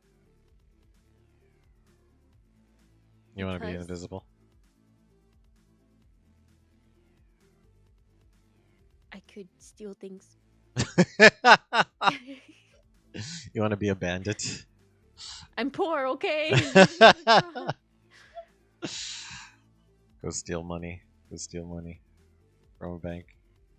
Okay. No, no, no, no, no, no, not from the bank. Okay, some place that doesn't have That would be too cameras. obvious. Because That then would they'd be. be like, where'd you get all this money from? Hmm?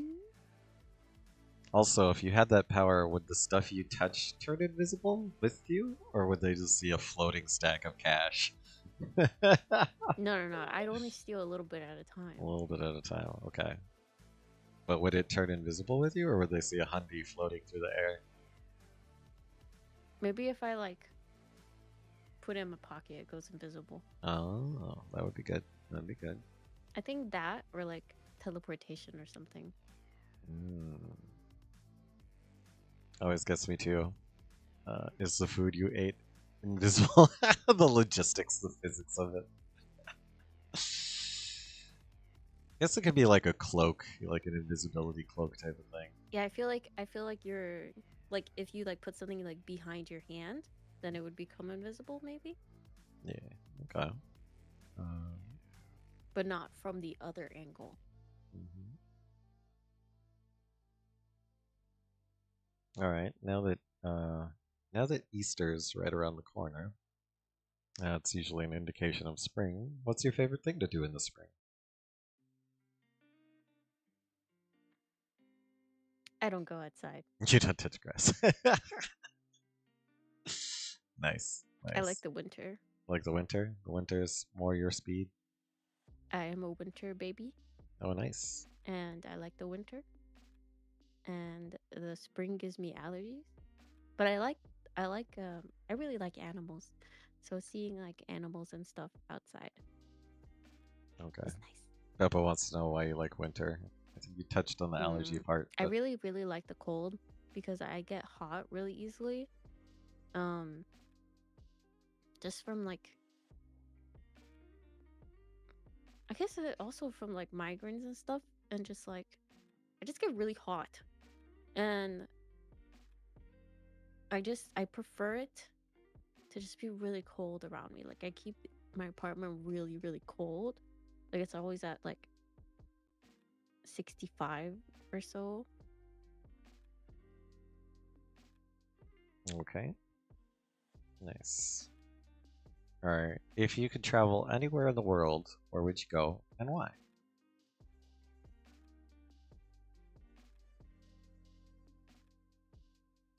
65 gold. The first thing I thought of was my grandma's house. Okay. You just want to go back to grandma's house. That was a comforting place. It's not that comfy because it's a little small, Hmm. but I like my grandparents. Oh, They're nice. really nice to me. Childhood nostalgia. I think they know something's wrong with me, but they don't know what it is because I don't They don't tell them. understand. They don't understand. But they wouldn't. They're just like too old. Hmm. So they're the type to be like, you don't have that. Don't worry, you don't have that. Yeah, Which like, they don't have the background or hmm. education. Yeah, Yeah. but I still love them a lot. I Mhm. think if I like went somewhere else, uh, I would love to be able to just like teleport to Japan, Mhm. like all the time. Just whenever. Yeah. Japan or South Korea. I have like a really close friend that's in South Korea, and I wish that I could hang out with her. Hmm. That's I'd fun. probably teleport to her apartment and scare the shit out of her. Nice. Nice. Okay. Oh, Beppo made the comment. You think 65 degrees Fahrenheit is cold? 65 Yeah. is cold for inside. Cold for inside. Okay. Okay. Cold for outside, I think is once it's like cold outside. I think is once it's like 20 degrees Hmm. Fahrenheit, 20 or 30 ish. I think is when it's cold outside. Okay. All right. Now this is kind of a loaded question, but you can take it in multiple pieces if you want. Uh, what advice would you give someone who wants to become a VTuber?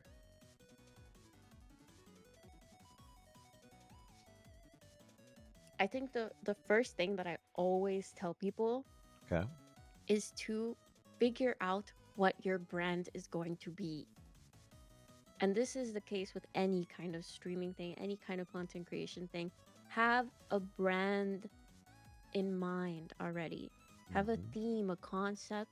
Put together little pictures, like a little board of pictures of stuff that you like, and put them together on a little board so you can have like a theme and a concept that you can always go back to and use in your graphic design for everything, in your model, in your room, so that everything is cohesive with each other. Because one of the things, like when it comes to VTubing, you have the advantage of like having the VTuber model. So that is your like attention grabbing thing.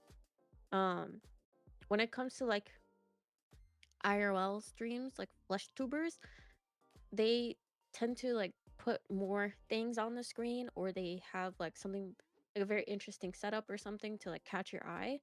And we have the advantage of that being just like ourselves. And some IRL people have that too if they have like pretty privilege and stuff, which as VTubers, we naturally have pretty privilege most of the time.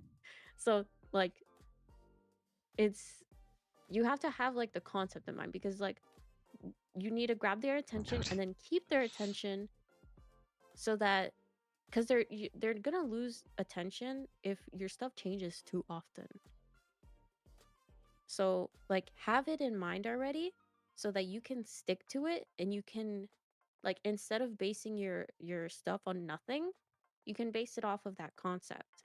So like when I start making like a graphic for something that has to do with my stuff, I can already think, oh, okay, so it's gonna be purple, red, or blue, or purple, pink, and blue. I already have those in mind. It's gonna be galaxy something with this specific font with Montserrat, which is the font that I use for all my stuff. Have those already planned, so that you can actually have like a cohesive branding, so that people, when people come into your stream, when you first start, when they come in next time, you're still the same person. So you're saying the straight-eared bunny girl uh, who sings and is super tech savvy equals being a great VTuber? I would agree with that, Splitfire. She is a good VTuber. Okay, so Thank you. your advice is whether you're a VTuber or not, have your brand established in a sense of like a business plan. You identify your fonts, your colors, your images, what you want to be, and keep consistent to it. Okay. Um, what about anything that's more specific to VTubing and not flesh tubing? So I say specific to VTubing is, I think you still have to stick with that kind of like branding stuff, Mm-hmm. to come up with your concept and everything. Um, but I think you need to think about what else is going to make people stay in your stream other than your VTuber. So take advantage of you not being real. Take advantage of it. Make things fly on the screen. Make stuff like make a bunch of stuff happen, because you can do that. You can have people like throw things at you. You can have people like shoot things at you. Like it's just like you can have a bunch of stuff happen. So take advantage of their, like, of you not being real, and like play around with it, because since I'm not real, I can put myself in any environment I want. Mm-hmm. I can like I can emphasize things that I want to emphasize. Like don't think that you need to. There's a lot of people that have the problem where they feel like their um their VTuber like might not suit them, or like in any way. And I think as long as you, as long as you try to like find a concept that fits you well, no matter like what you look like if the concept is like tangible and it fits your personality well, people are gonna like it. So I think don't worry about that part. Just worry about like having your stream be fun, and having it like have the interactivities and stuff. Like you can see Mm-hmm. Miko like getting shot around and everything, Lit on because fire, you blown can't up. do that in real life. So take advantage of it. Take advantage True. of like True. everything being crazy, and just like moving everything around. Take advantage of that being what you can do. Learn especially learn about the stuff that you're using. If you don't if you don't learn about the stuff that you're using, at least at a basic level, you're going to be stuck having to pay other people to do it for you. True. I know there's a lot of people that get stuck having to pay other people, and sometimes you can afford to do that.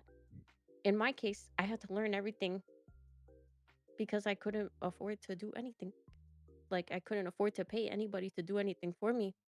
So, like actually try to learn like if you get someone to do something for you, ask them if maybe they can teach you, or like maybe do one of the things. Like so like let's say you ask someone to make a setup for you, like make like a let's ask someone wants to make a model for you. Okay. Ask them if maybe you can like watch their process at some point. So maybe you can learn a little bit about how they made the model. So you can kind of know how models work a little bit, because then if there's a problem, who's going to fix it? They are every single time. You're going to pay them every single time you need to fix it. You probably won't want to. Nope. So learn how to do it yourself. If you want someone to like make like an interactivity thing, ask them if you could watch them do it, if they can teach you how to do one of them out of like however many, and then you can eventually learn how to do it yourself if you don't have the money at that like at a time.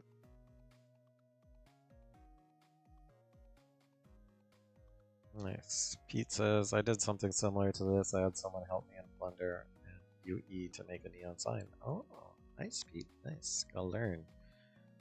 Box TV says, Nodders, learn how to use the tools you are using every stream. Nice. Nice, nice. Uh, yeah, that's cool. That's good advice. That's good advice. Don't want to always have to depend on consultants.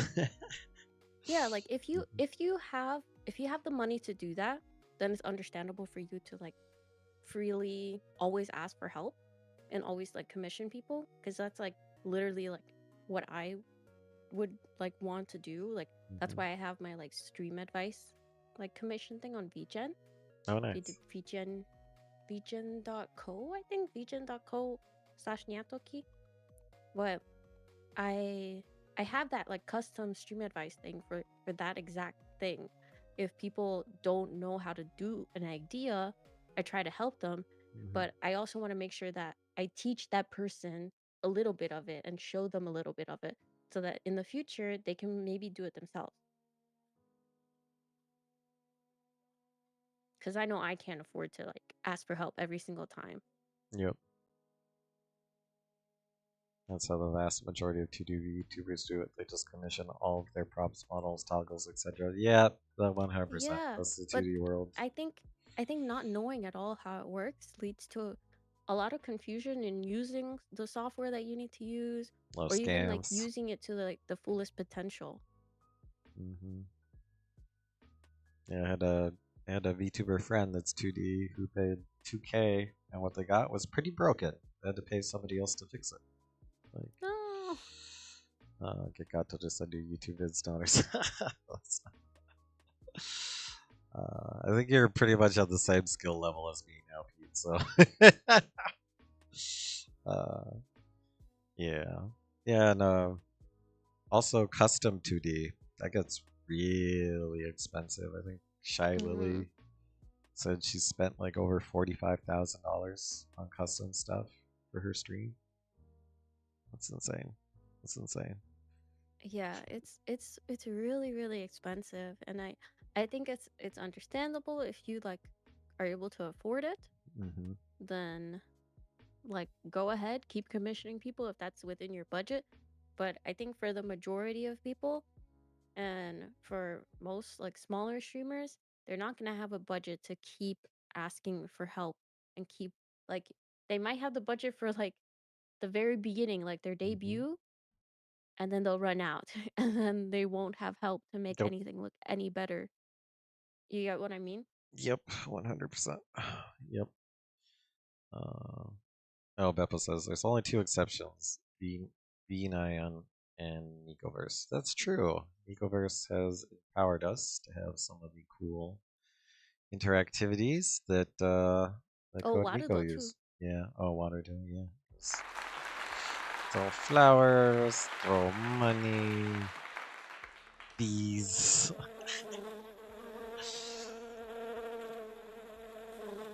It's literally shared her business intelligence with us. Yeah, that's pretty cool. Yeah, there's a lot of tools and resources out there. I agree with you. Um, okay, now I gotta ask you.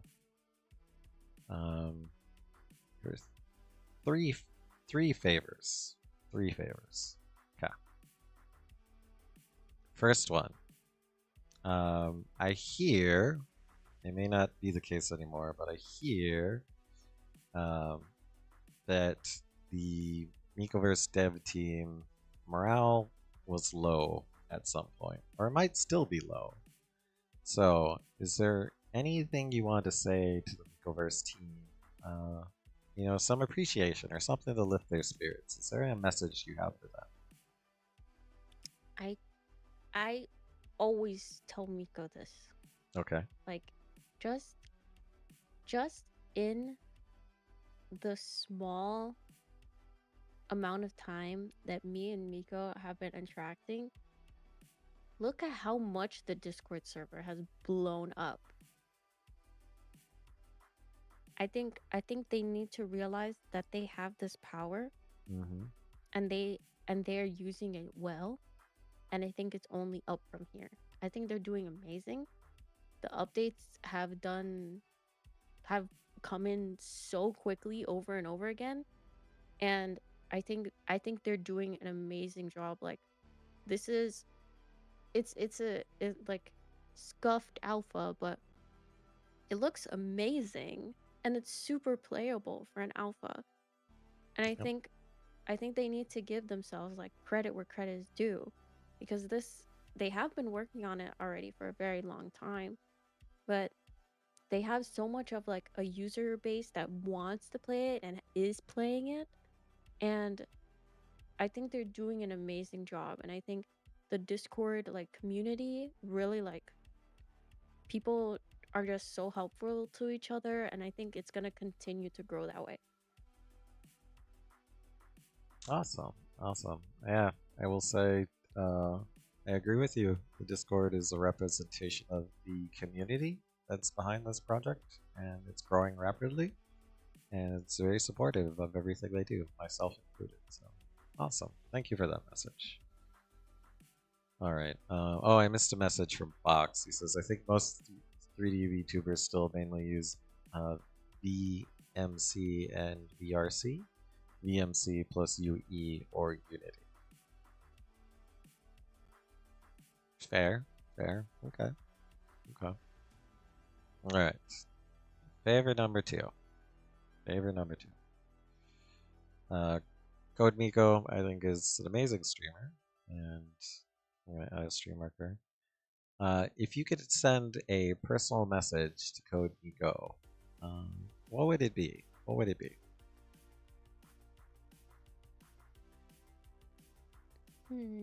Let me critically think. Critically, like, you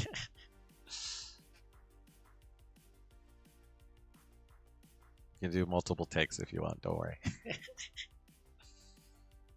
Mom, true, true. I sent her personal messages sometimes.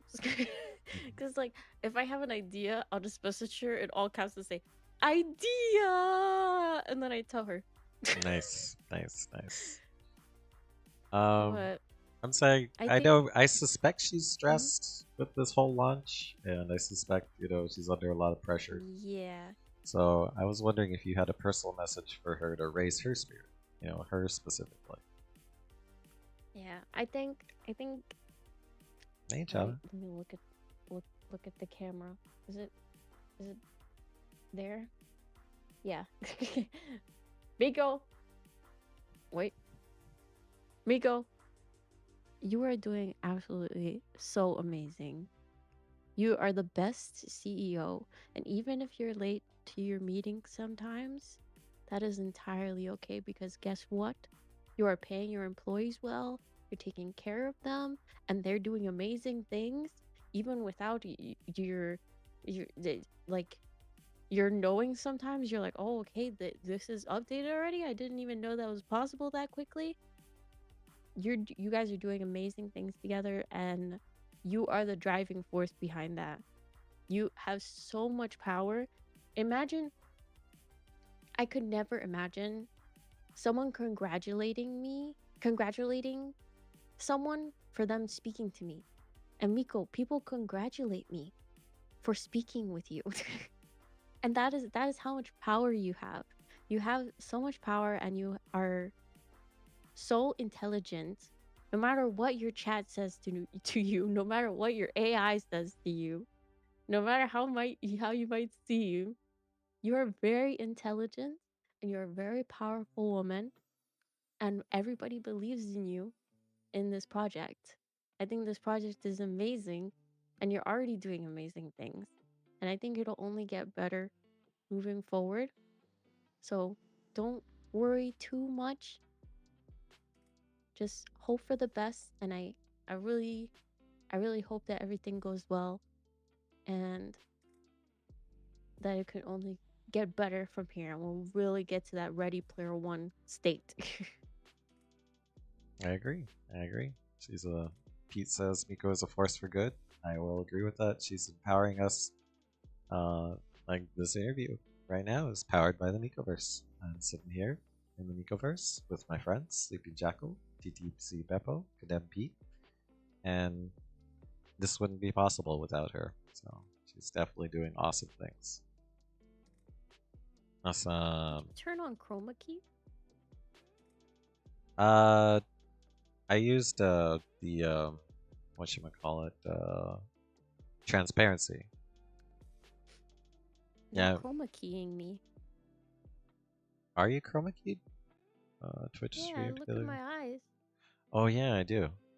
Yes, I will remove your chroma key. There you are. Oh, thank you. Oh yeah, the last interview I did, they were in a green screen, so I added the green screen chroma key. I forgot to pick it up. I apologize. I apologize. So, all right. I joined, but I just finished work. Okay, that's fine. That's fine. Hello. Um. Okay. What else is going on? Okay. Oh yeah. And then favorite number three. I heard you sing. I don't know how you feel in it, but would you be willing to sing for us tonight, even if it's just something short or small? I know you don't feel Yes, good. Okay. Okay. Okay. I will Awesome. sing at any point in time, You'll always. sing. Awesome. So let me stop my music. Um, there we go. My music is Let's see. I paused. have my ukulele right here. Oh, you gonna play for us too? You play the ukulele too? Yes, actually, Awesome. I play the ukulele and the piano, but I don't have a piano anymore. Oh, Throne, Throne. Let's get our keyboard. Let's get our keyboard on Throne. No, it doesn't fit anywhere. Miniature I don't keyboard. have enough room. Pog. I'm so hyped. All right. Awesome. Okay, let me swap the mic to being just the microphone. Okay.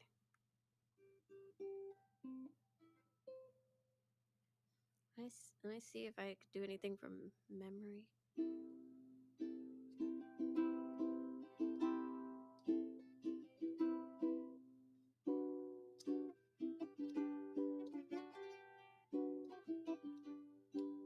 I think maybe that one. I can't play on a not real piano, guys. It's not real. I need to play on a real piano. Listen, okay? I need to feel like I'm those piano players that You need to like feel the pull their the fingers like back when they play, like yeah, you need to feel the I gotta have strings my and foot the on the hammers. sustain. Like that's not real, guys. Yeah. Okay, so this is one of like I guess like my like signature songs. There's I think now like two of them um that were like OG songs. So it's the Moon song um and World Star Money by Joji. So I'm gonna do World Star Money. Awesome.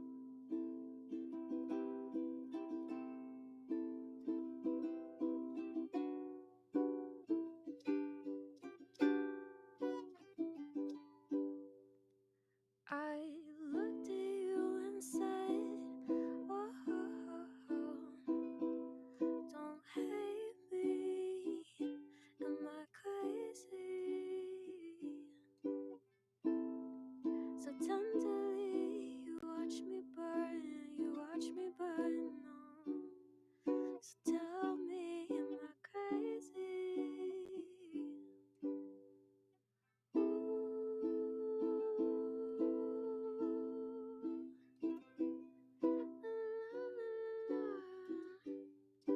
I don't wanna die.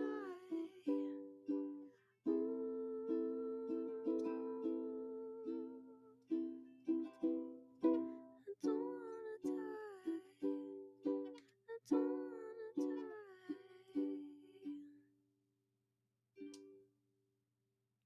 That's beautiful.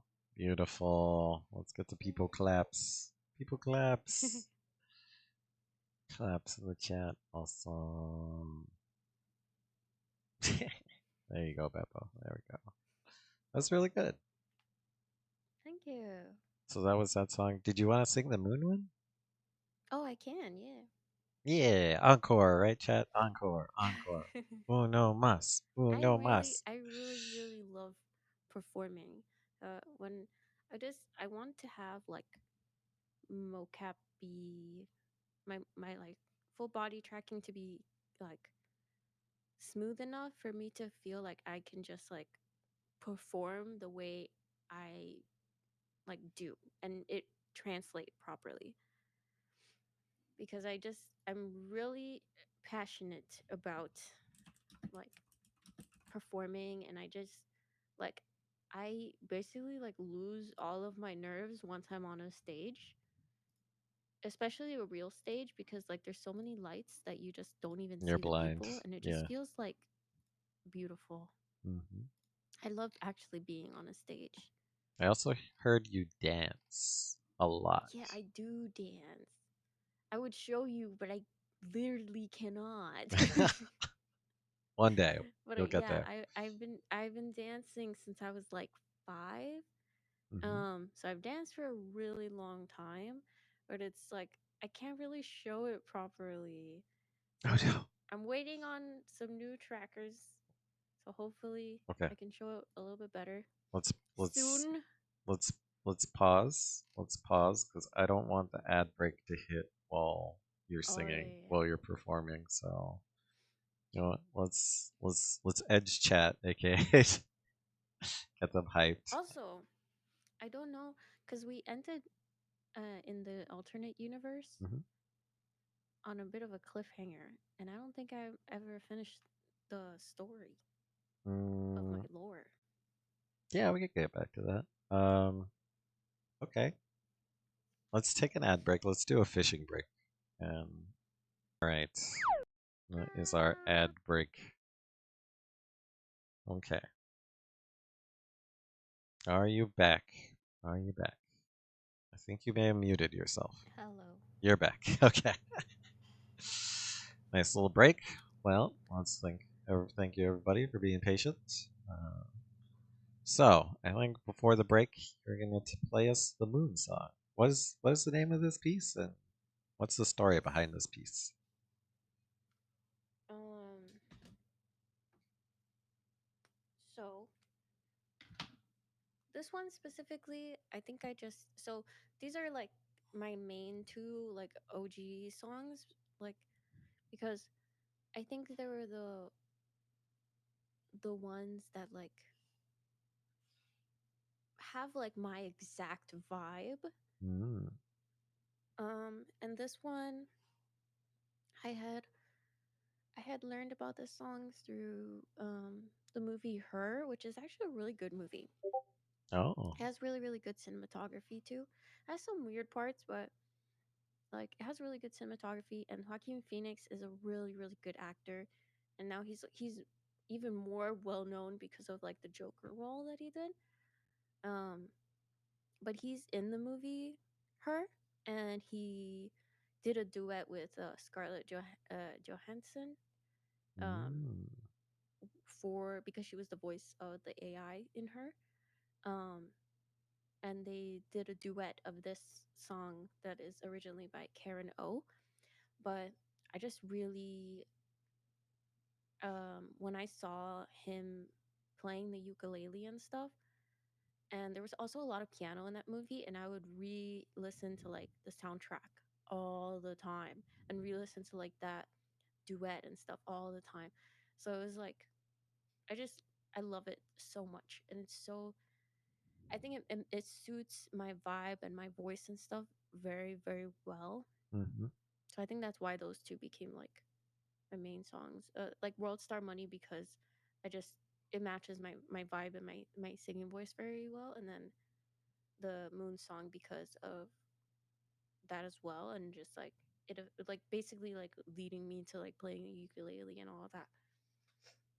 Awesome. Okay. All right. Well, when you're ready. When you're ready. I'm also playing on a ukulele that my viewers gifted me. Oh, your community is called Buns. Y- yes, my They're all buns. your buns, and mine I is have my buns gatos. and my knees. Your knees? Yeah, my knees, because they still support me, Oh, okay. but they're together. They're my bunnies. So I used to call them Oh, buns. that took a while for that this cat to get. But Yes. Spray put together like a group to like get me this ukulele, and it Nice. has like he put like vinyl stickers of whoever like contributed to getting it. Um, and he put it like on the ukulele. That's cute. That's super sweet of your community, or of all the buns. Um, but yeah, I cried so much when he gave this to me. Awesome. Oh my! I literally, I cried so much, and then we went into a restaurant, and then Hatsubi was there, Oh, really? That's funny. and then I sang a song for her on the ukulele. Oh, nice. I'm drinking water Hydrate, because very I'm about to important. choke. I can feel it. I knew it. There it is.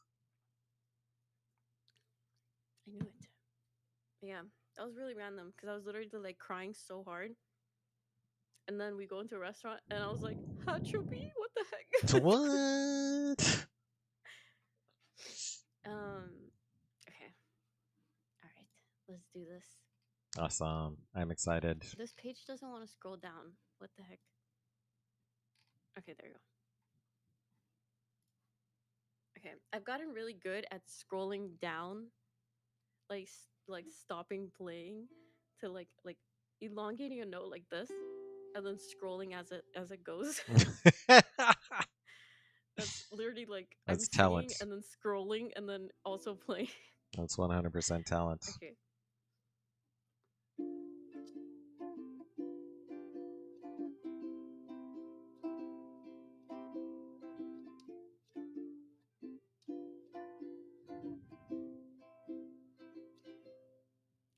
I'm lying on the moon, my dear. I'll be there soon.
It's a perfect afternoon. Shadow follows me all day, making sure that I'm okay and we're a million miles away.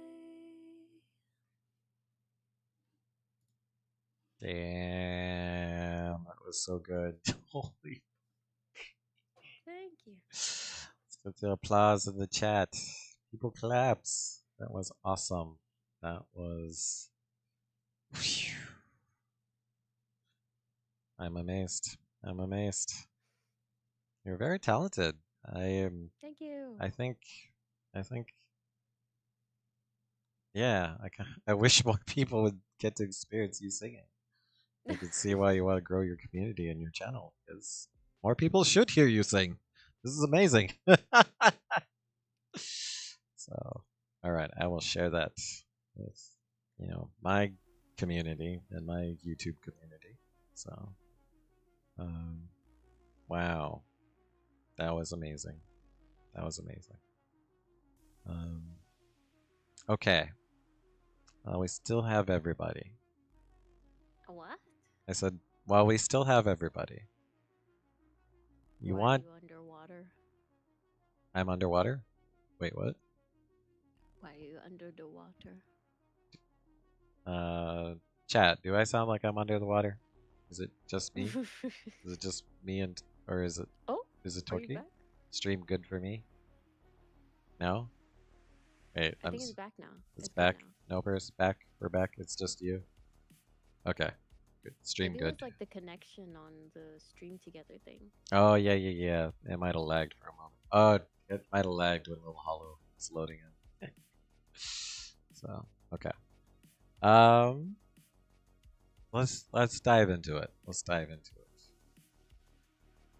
We want to know the lore of the void. Can you explain the void and tell us the lore of the void? So, originally,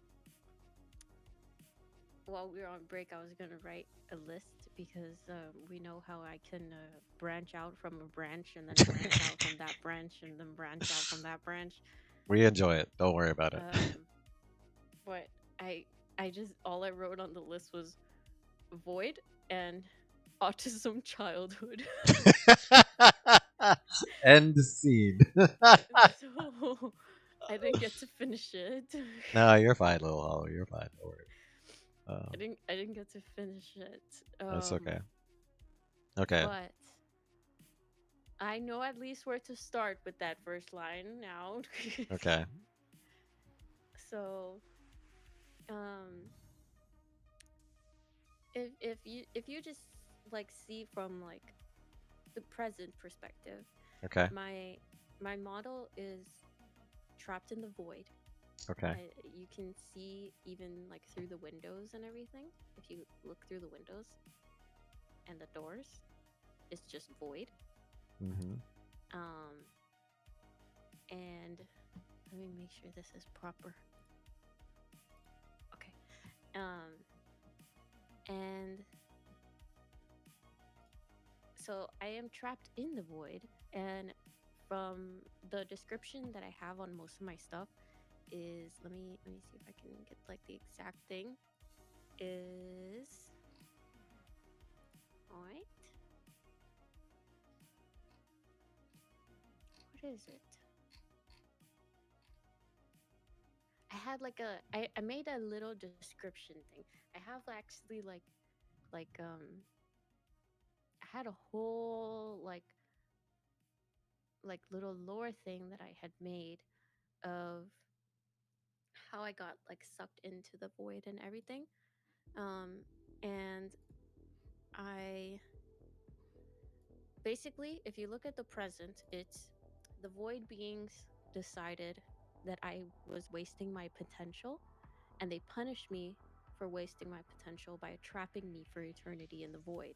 Oi. So I had no choice but to continue to be in my like solitary state of being trapped in like this room.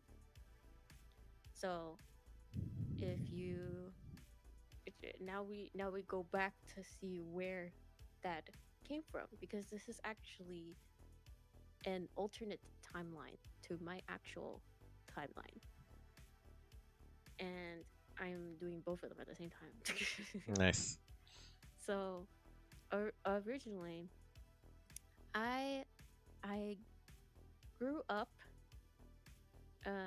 without knowing why I was so strange.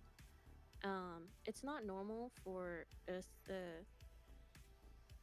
for Cubans or for like Hispanic families in general. For those of you that don't know, I am fully Cuban.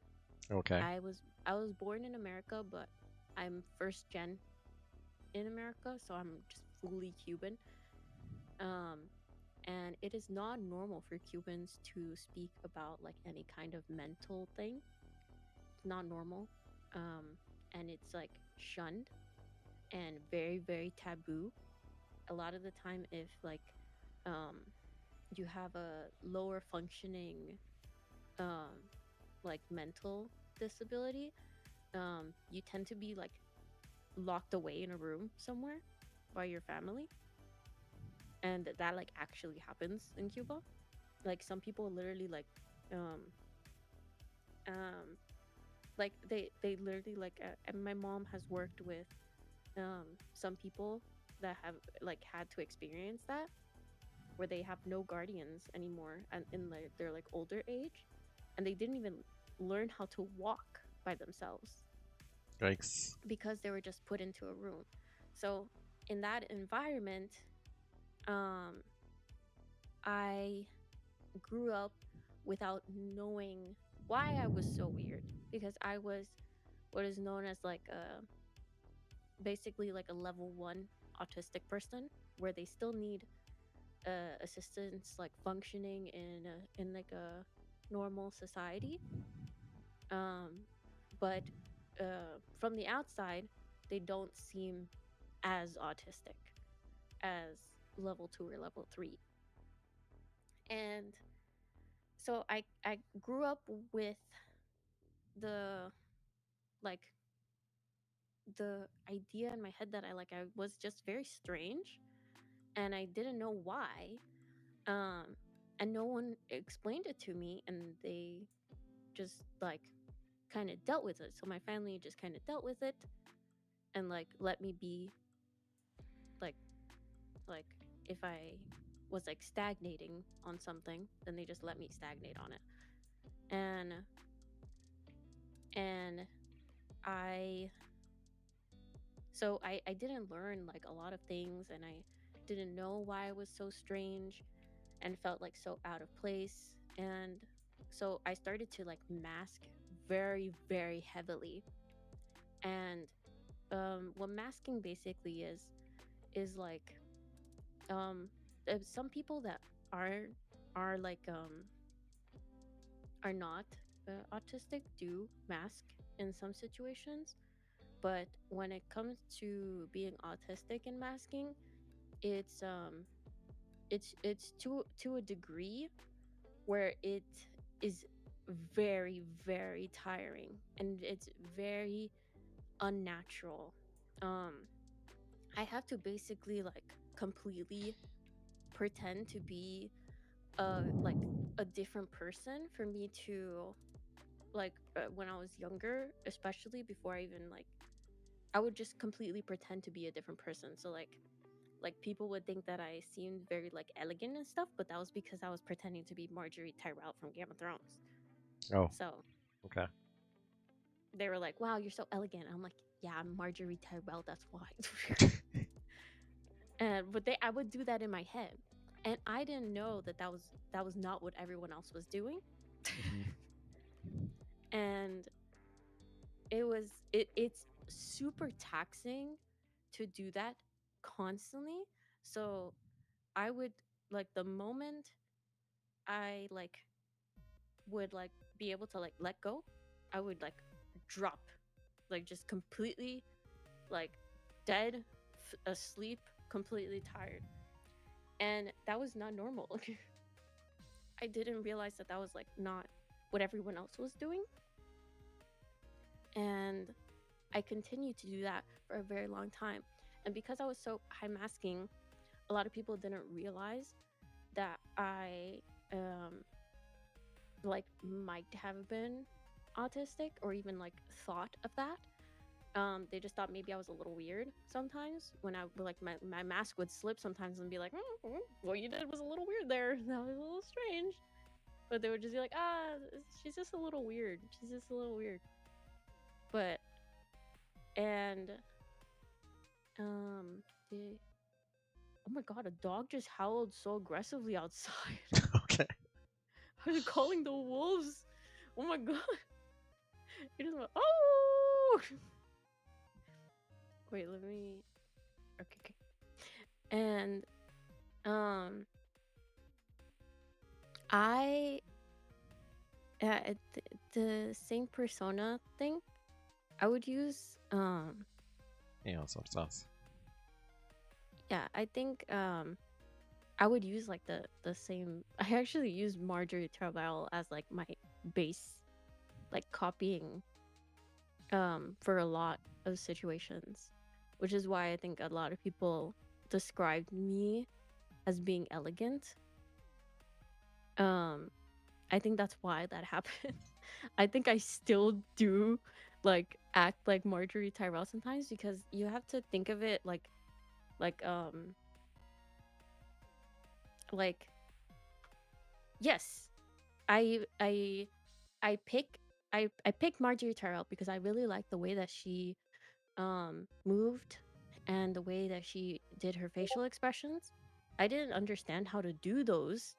So just I would just in my head like literally think that I was like Marjorie Tyrell. Like I know I'm not, but like in my head I could imagine her doing that exact like movement and I would do it in the exact same way that she did. And I would do that all the time. And so it was very hard to distinguish who was me and who was like the copy. So it that becomes very taxing on you because you don't have a sense of self. And it's not it like this happens to a lot of like high masking autistic people. They have like no no sense of self. They don't know like what their personality is because they don't know which part is actually like copying and which part is them. I've allowed myself to unmask a lot more in recent years. Um, so I think I figured out which parts are me, but I think I still sometimes don't know. um, but because I did that for so long, a lot of people would assume that I there wasn't anything wrong with me. And um there's actually a term called mate crime or like friend crime or whatever, that like you would purposely or purposely or unintentionally target someone that might have some kind of like mental disability um or some kind of like disadvantage, um that so you can like you would target them as a friend so that you could take advantage of them, with whether that be like stealing or actually like taking advantage of them. um and I had to go through that many times because I was not naive, but it was more that like I guess since I was never told that I was autistic, I assumed that the way that I was acting was how everybody else acted. So when people were having a hard time, I thought that they were having a hard time like I was having a hard time. So I would think that maybe socially they were having a hard time, so I wanted to be nice to them. But in that situation, I accidentally confused a narcissist as someone like me. And maybe on the outside, an autistic person might seem like a narcissist sometimes, but on the inside, they're very, very different. Oof. Um, so from the outside, for example, I might seem like I'm ignoring someone. I might seem like I'm talking about myself a lot. Um, but the reasons I'm doing that is not in a malicious intent, right? Like I don't do any of that in a malicious intent kind of way. Um, but a narcissist acts in those specific ways because they're trying to make you think in a specific way of them, which I don't do. So like I'll talk about myself. So like if someone says, I got hurt by this thing, and I'll be like, "Oh, I got hurt by this thing too," because I'm trying to relate to them. But a narcissistic person would be saying the same thing, but because they're trying to like take advantage of the situation and compete with them and make it Yep. about them. So they might seem very similar to like a typical person. And to autistic people, they can be very easily taken advantage of by a narcissistic person because I might not realize that the person is I might not realize that the person is not like me. So that happened to me, and I met a very, very bad person, and they did a lot of bad things Thanks. that I won't get into detail with. And I ended up in a lot of bad situations for like all of my teenage years. Oi. So from like 13 on, I ended up like really, really bad situations because I didn't know that I was autistic. No one told me that. So I was Mhm. not in a I was not being like I had no precautions Yep. because I didn't know that I needed them. I thought I took what people said at like face value. I still only just recently realized that when people are nice to me, like customer service people, that they're not actually nice people.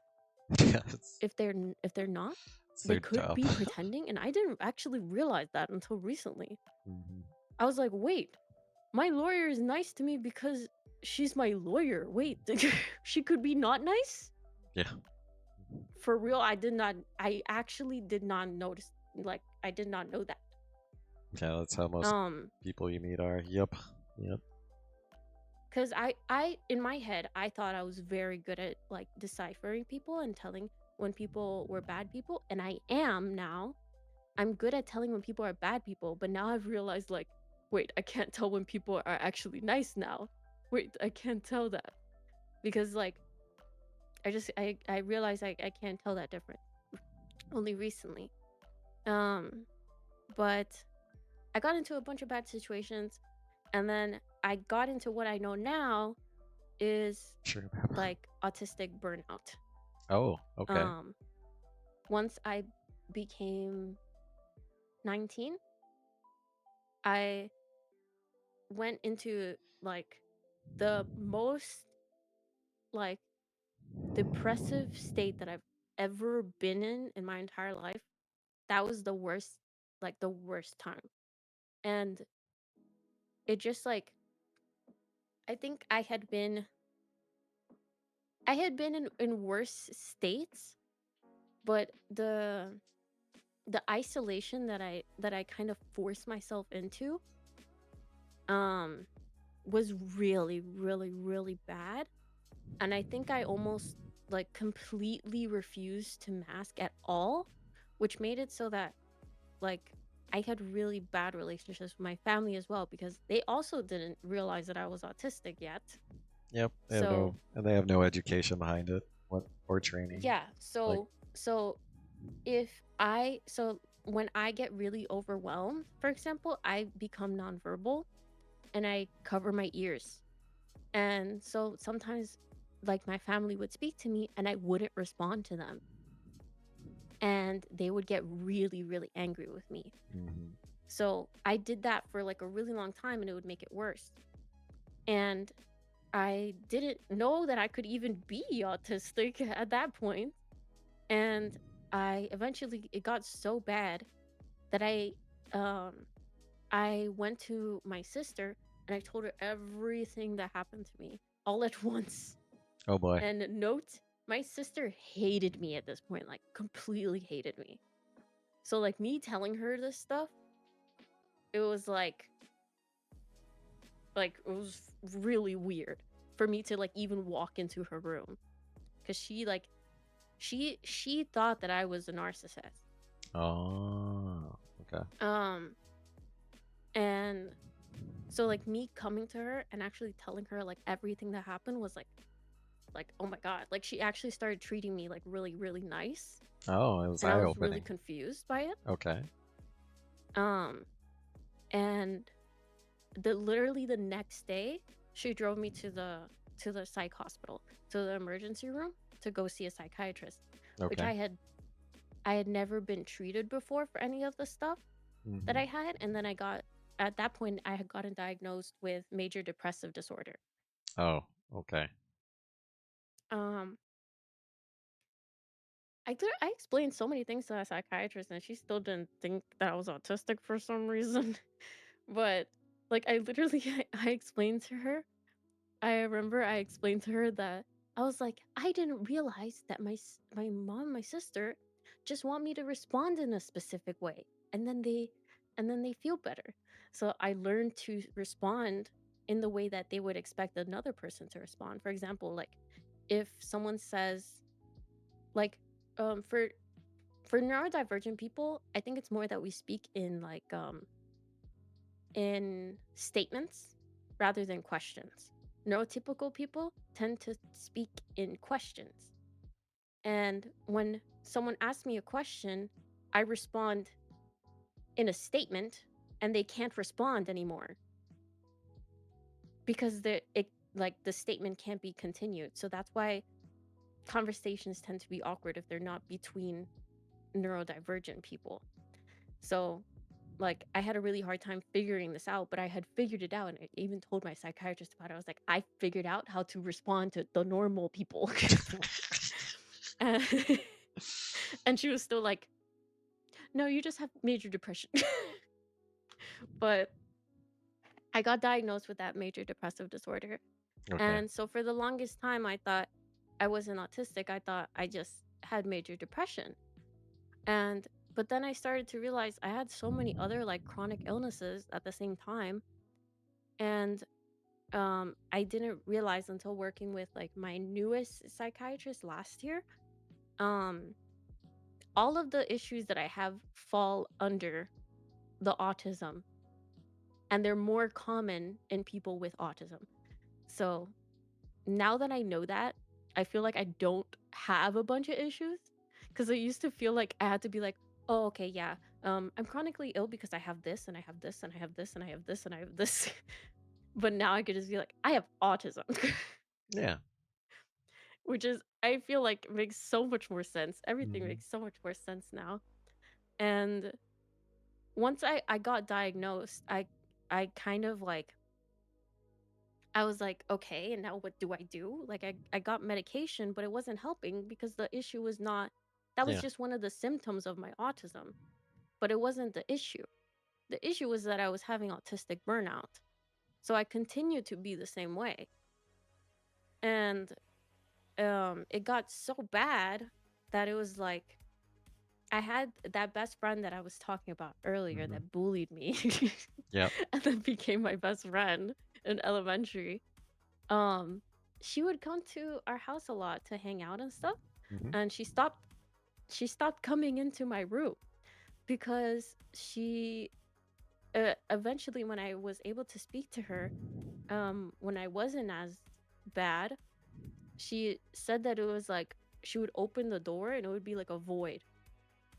Like it was just a void. It was like a black hole. And she didn't even feel like she could say hi to me because it was just like anything she said would just be sucked into a black hole and completely like nullified. So Mm. that's where I got the original idea of the void. And I I kind of branched it into two different timelines. So in my in my VTuber timeline, I never actually told anybody about what happened, and I continued to be in that state until the void beings decided I was wasting all of my potential in this solitary that I put myself in, and just punished me by forcing me to be in that solitary state forever. But the alternate timeline that is real life is that I ended up actually saying what happened. I ended up actually getting help, and I'm able to do like stuff, and I'm able to unmask now and finally figure out that I have autism, Nice. which has made life a lot clearer. Like, I still have a lot of things to work out, but it's made life a lot clearer. Yeah. And everything makes a lot more sense now. And there's actually the timeline for my VTuber doesn't end here, because there's there's been progression from being in a full hoodie to being in a cropped hoodie to being in an even more cropped hoodie, and now I have a stage outfit, Nice. and I've also made my room bigger. So it seems like maybe I have more control over the void, maybe, Mm, and maybe I can do more with the void, maybe control more of it in the future. that would be cool. So yeah, That would be cool. that's where that's where the void came from. So it's literally like your own parallel universe. Literally your own Hmm. parallel universe where it's a void, but you control what happens inside the void. Wow. Just like your Unity project. That's pretty deep. That's pretty deep. Interesting. Oh, we missed a few questions. Beppo wanted to know when you get overwhelmed, uh, like you do in person. Does that happen also when you see stuff online? What stuff online? Like people saying bad stuff to me? Nah, I don't know the context of his comment, but I'm sure. Have you ever gotten overwhelmed by content that you've consumed on your computer? Actually, I had She said she puts her hands over her ears when she gets that just made overwhelmed. me think of like covering my like ears, my bunny Your ears, bunny ears, you're like, ah. pulling them down like ah. Mhm. Does that But happen when you see in chat are I think overwhelming? Mm, I do get overwhelmed with I have very very sensitive hearing, mhm. and with like the chronic migraine issue that I have, and like also me being like I wear glasses. I wear glasses in real life. And um having those issues, I think is it makes my eyes like really sensitive, and my hearing is really sensitive. Um so like when I had to go to Vegas for TwitchCon, I Oh was God, walking around with sunglasses on.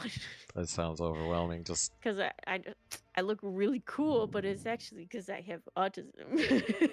mhm. Yeah. Yes, no, Beppo, that happens actually a lot. If I feel overwhelmed at any point, usually what I do is mute as many things as possible. Um, my volume levels are usually at like 2 to 5%, Oh wow. because my hearing is so sensitive that it like it'll hurt, like actually like hurt, and like it feels like really like in my head, and really like heavy on me when like stuff is like too intense. Um so like I didn't realize that I could like I was allowed to do a lot of things that make me feel more comfortable, like wearing headphones to the movie theater. I didn't think I was allowed to do that, but now I know that I can do that and I Hmm. do that. Um but yeah, I get like one of the things that is really frustrating for me is I can't edit music because when I edit music, the higher frequencies are so loud to me that it actually hurts my ears Oh so wow. bad. So like if I have to edit like the vocals or any kind of music stuff, I can't do it for very long, and then I try to put it like on speaker, and then even on speaker at low volume is still like the frequencies, like the higher frequencies, I can still like hear them really loud. So like I have to stop editing.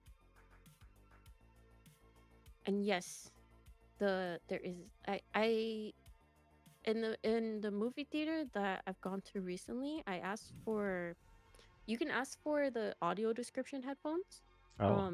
for blind people, but you can ask without the cable or anything. So you can just like it dampens the sound, but it doesn't have noise canceling.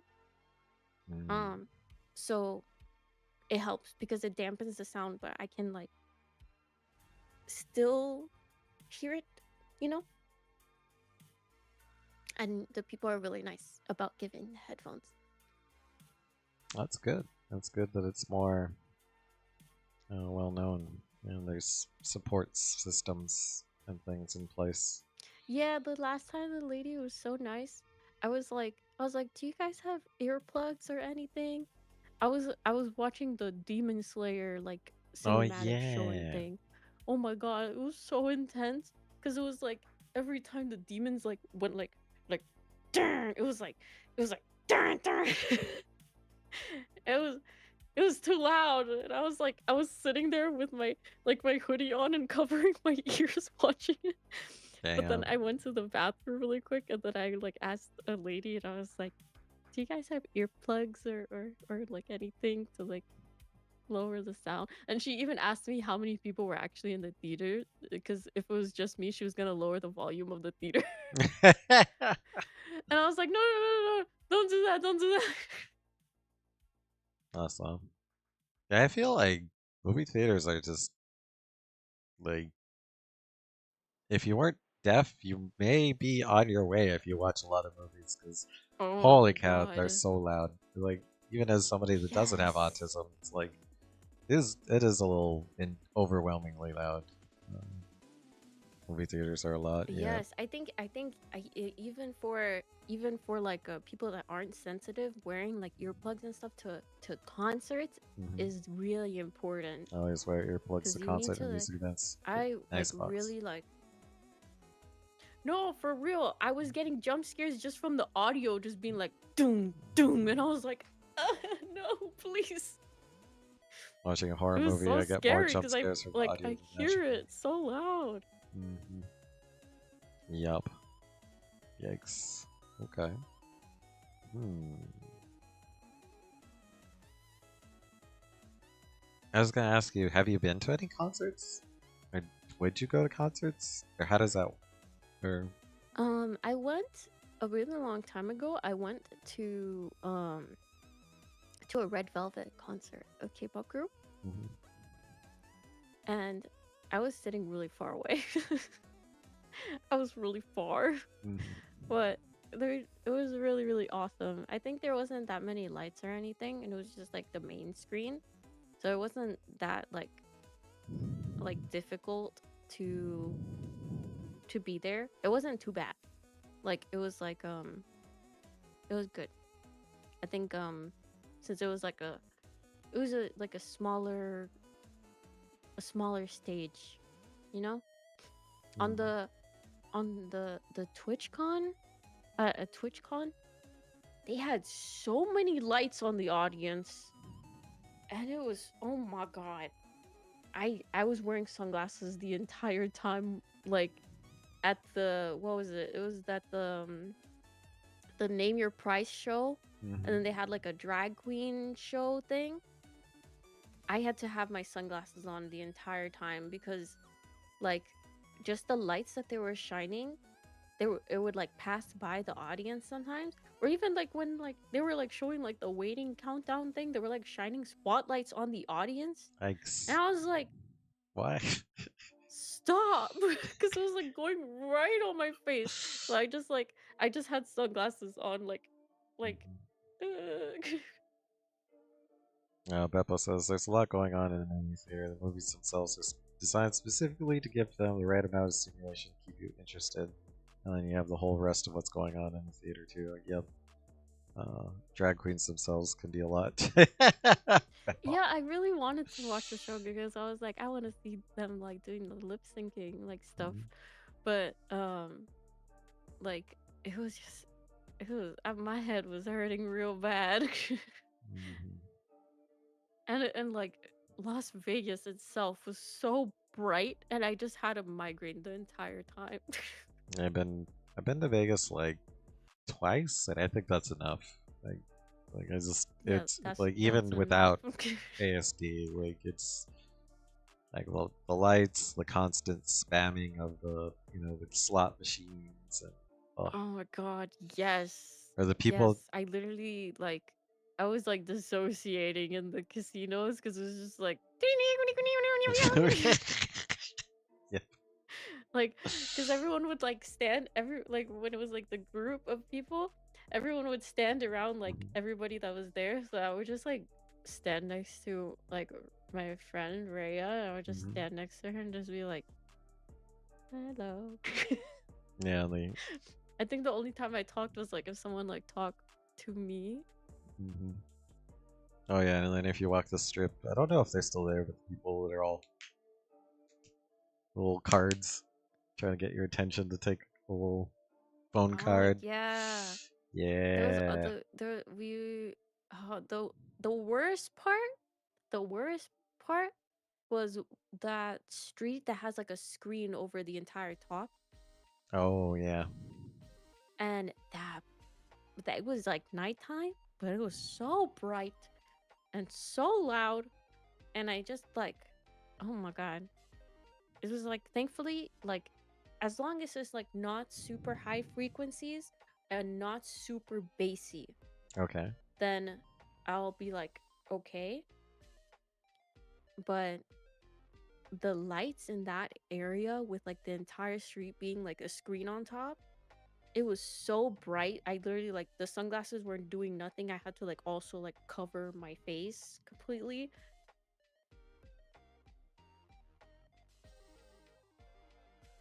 Understandable. Understandable. Yeah. Yeah, I think I've had enough of Vegas. Not excited if they ever go back. I'm not excited. So. Yeah, I don't think I want to go. I think I would only go again for the Coca-Cola store because I love Coca-Cola. Really? That's your beverage of choice? Yes, I have a Coca-Cola collection. Oh, really? Yes. Wow. Is it like shirts or like cups or? I have I have some shirts, Mhm. but I usually use the shirts as like pajamas and stuff. But I have like a domino set. I have like a vintage Coca-Cola card. I Oh, have nice. all a bunch of the like different like limited edition flavors.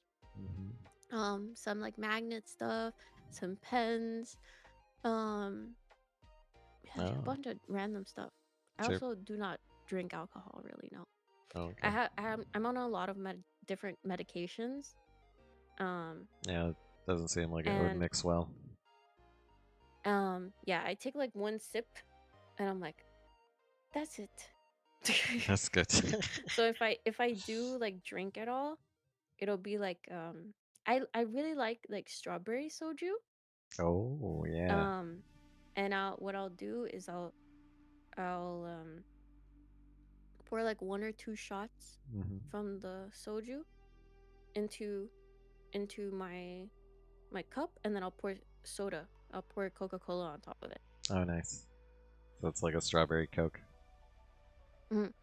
Nice, nice. That'd be good. That'd be good. Um, Have you ever I gotten think drunk? Says Beppo. You're asking Beppo. I think I've had the feeling of being drunk before because I if I don't take my medications, I get really bad withdrawal. Oh. So it's like I've experienced being drunk. Mm-hmm. Um, but I don't think I would want to like actually be drunk from like alcohol stuff. I think I've gotten very close to it, but I don't think I'd like it because of the feeling of like not being in control is very bad for Yep. me. Yep. That's scary, especially as a lady. You're not missing out. It's not a great feeling, especially if you overindulge and then you have to, you got to pay the reaper, and you're Yeah, hungover. I grew up like around Cubans, so like Hmm. everyone was like smoking cigars and smoking alcohol and drinking alcohol and stuff, and that Yep. was very normal. And Cubans tend to like drink very early. Hmm. Um, so like I was allowed to drink and stuff. I've never been interested in like smoking or doing any kinds of drugs or alcohol or anything. I think the idea of like not being in control of like even if it's like anesthesia or something, Hmm. I don't um I don't like it. Like yeah, wait, the hangovers are terrible. There they are, I already get hangovers just from existing, so like I can't imagine making your body feel how much worse. worse it's gonna Hmm. be. Yep. That's why I Cause don't like like I drinking. already just like in my base state, I get very dizzy and I pass out for very long periods of time. Um, I get disoriented and like I have migraine. So like I'm having a hangover all the time. I'm just more sentient. Hmm. Interesting. Okay. Hollow says, I don't like drinking. I hate the feeling of how difficult it is to control the body. Yes, Mm, yes, yes. Definitely. Yeah, wobbling around is not a great feeling. Not a great feeling. yeah, So. seeing other people be drunk sometimes I feel very sad. Hmm. Sometimes people are really sad when they're drunk, Oh yeah. Oh yeah. The and then I end up taking care of them. Oof. Oof. No bueno. Cuz I'm just like, why so sad? Wait, if you're at TwitchCon, I mean, once TwitchCon's done, it becomes like a booze fest. Did you experience that? Oh, I did not partake in that. Okay, good, good. I went to check out a party, Hmm.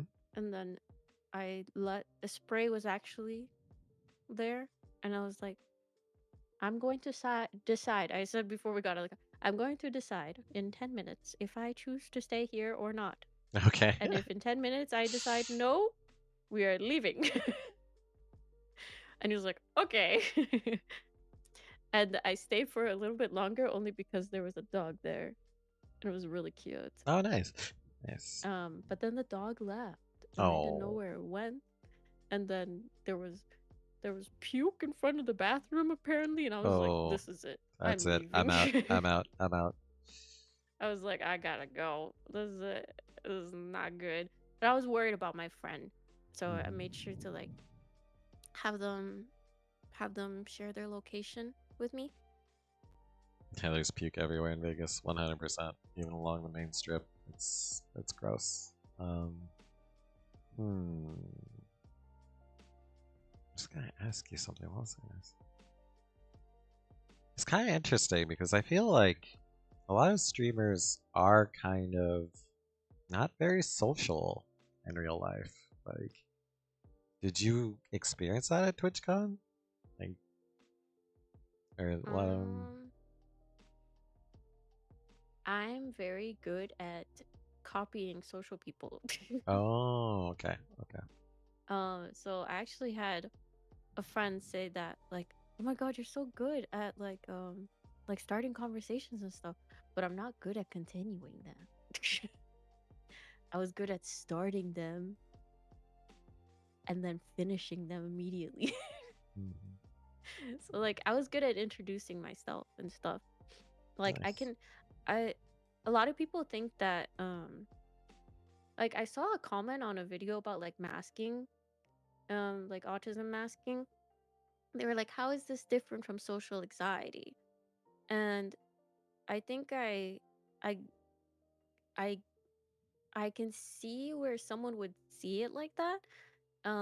But I think in my case, I'm not nervous. I just talk very strange and it takes me a while to like say what I want to say sometimes Hmm. if I'm speaking to a stranger, but I'm not nervous. It's just that I talk weird. And I just like I'm usually not nervous. Like if someone like asks me to like dance in the middle of a place, I will do it. So I'm Oh. not nervous, but it's just like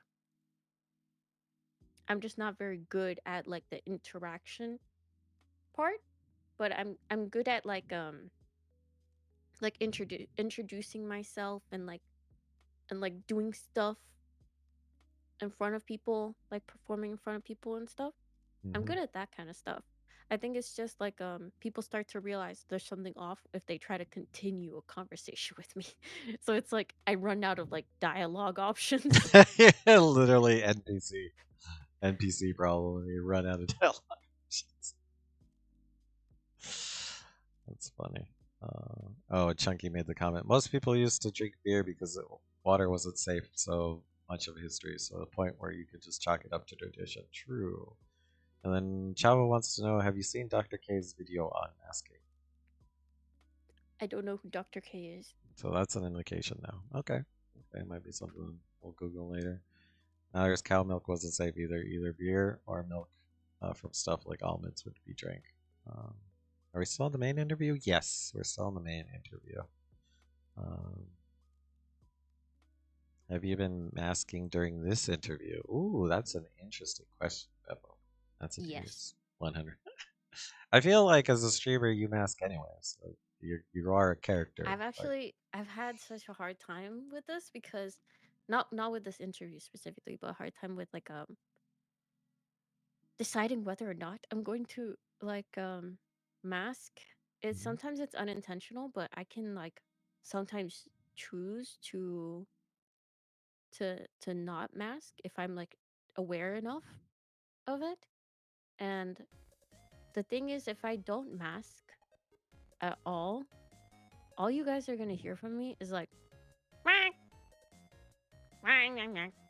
and then like completely deadpan face. okay. So Okay. like it's not gonna be very fun. Like I don't know, some people might find it fun, but it might also just be like complete like it might be like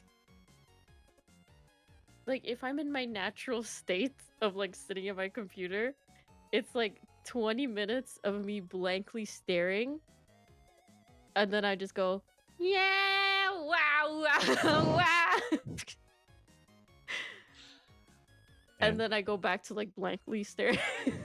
that would be some Like I really literally forget to blink sometimes. that'd be some interesting content for sure. I don't think people would know what's going on. Uh, sounded like a Yeah, feral I think animal. I'm most of the time I'm like non-verbal or I just make noises because I like how they feel or how they sound. Mm. Um, so I'll just like sing something randomly and stuff like that. Hmm. Um, but like if I fully unmasked for like a stream thing, I would not like I would not be able to respond to anybody Oh, okay. because even if I like me responding is already like not natural to me. Black cat energy. Nice. Okay. Black bunny. Bunny. Yep. Bunny. Unfortunately, we have to take another ad break. Um, but when we come back from ad break, I would like to open it up to questions from the chat. So think of your questions, chat, and we're gonna take a fishing break. You're welcome to fish with us. There we go. That is our fishing Kapoop. break. What's up, Ninja? Doing good? Yeah, doing good. How are you? How are you, Ina? Is that waste of your time? What kind of stuff related to stream? We're doing an interview right now. Alina from Kick, or Ina from Kick. We're doing an interview of Naotoki from Twitch. So, little hollow. Oh, by the way, yes, you're live on Twitch, you're live on Kick, you're live on YouTube, and Twitter. You're live on 4 platforms right now. Or yeah, I'm alive. you are live. Yeah. All right, cool. All right, let's see. Like bait's hidden. Okay, it's a good thing you wrote it down, because I don't even remember what was before the fishing break. I wrote down facial expressions. Oh, facial expressions. So if I can tell that I'm masking because my eyebrows are lifted up. Mm-hmm. And I took care of it, Pete. Don't worry about And when my eyebrows are lifted up, it. Mm-hmm. it's that I'm like, it actually like, I think it contributes to my chronic migraines. Um, Oh. I think that's one factor that like no one thought of because I actually my migraines were like so bad from like a Mm-hmm. young age, which Yep. is not normal. Um, and I think it was because I was forcing my facial expressions. Because like Oh. my mom actually took me for like a bunch of like brain scan stuff to like check Mm-hmm. everything to see why I was getting such bad migraines when I was literally like 8 years old. Yeah, that and seems intense. and um and they couldn't find anything like in specific.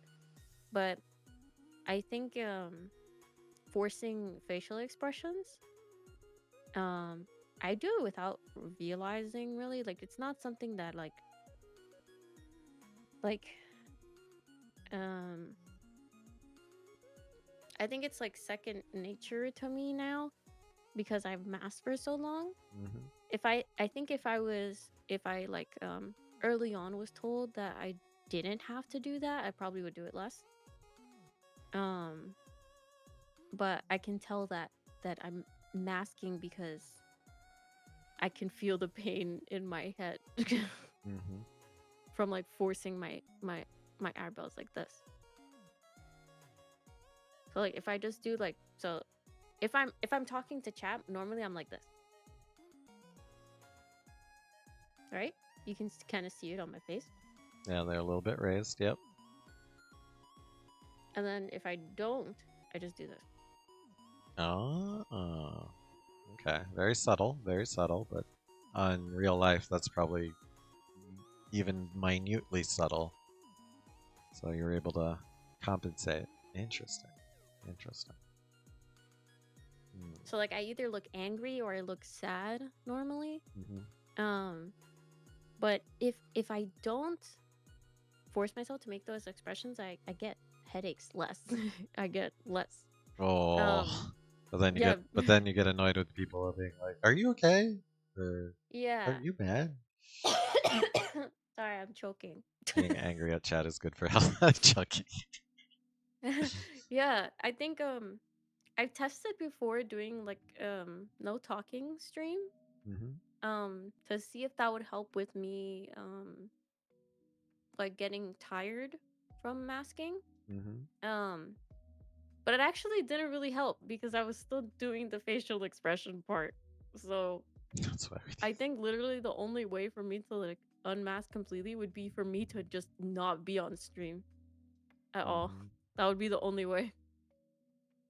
That's Yeah, why where I think you get to when I'm doing relax. Sunday Bun Day is when you, like buns will see like the most of me acting like normal, like myself the Mm-hmm. most because I'm I don't have to interact really with like a chat. I don't have to be like on camera.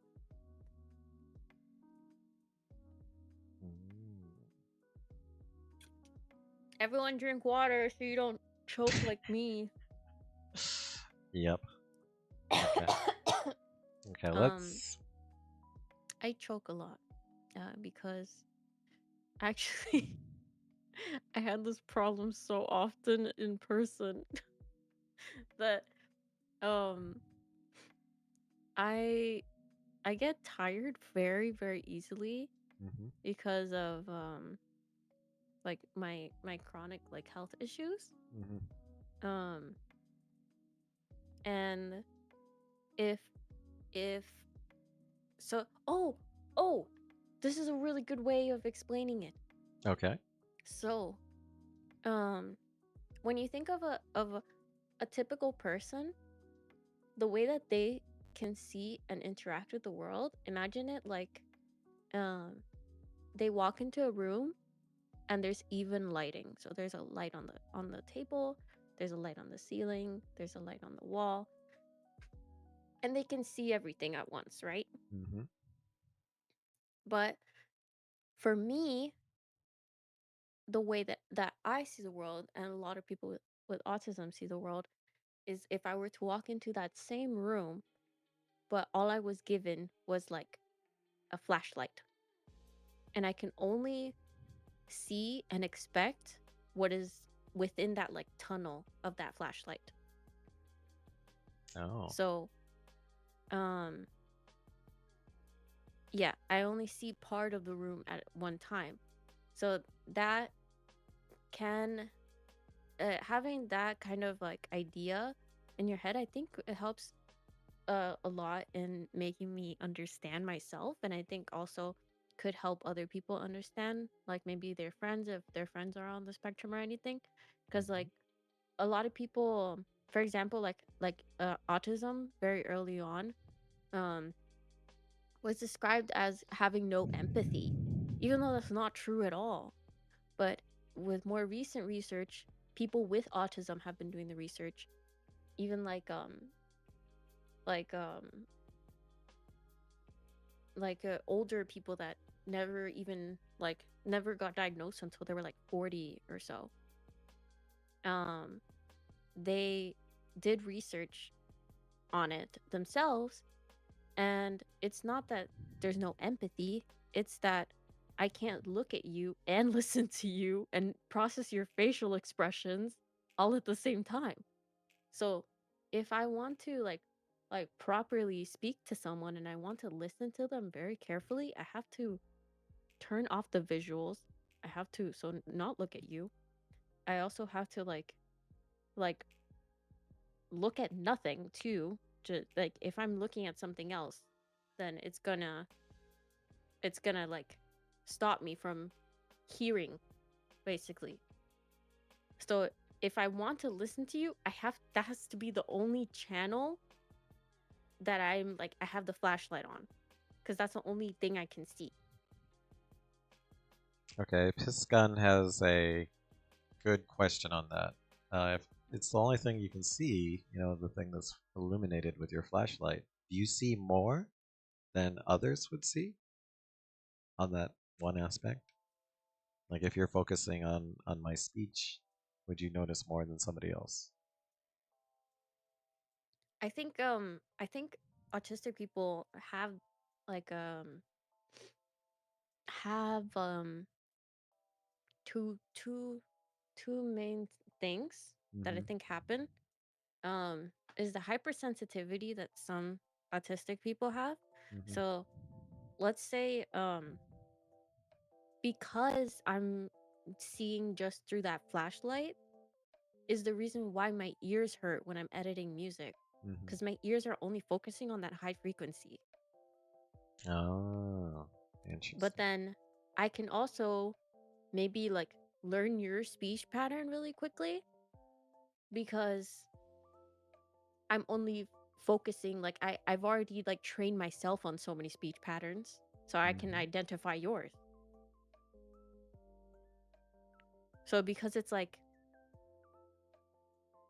I it's almost like if you're high masking, you've studied people and how to be people. So like you can figure out like a person's pattern pretty quickly. I think pattern recognition is like a very um autism thing. Hmm. Patterns can be like easily recognized by some autistic people. They have that knack for it. And I Hmm. think I have that where everything is kind of like I need to do everything in a system kind of Okay. way. So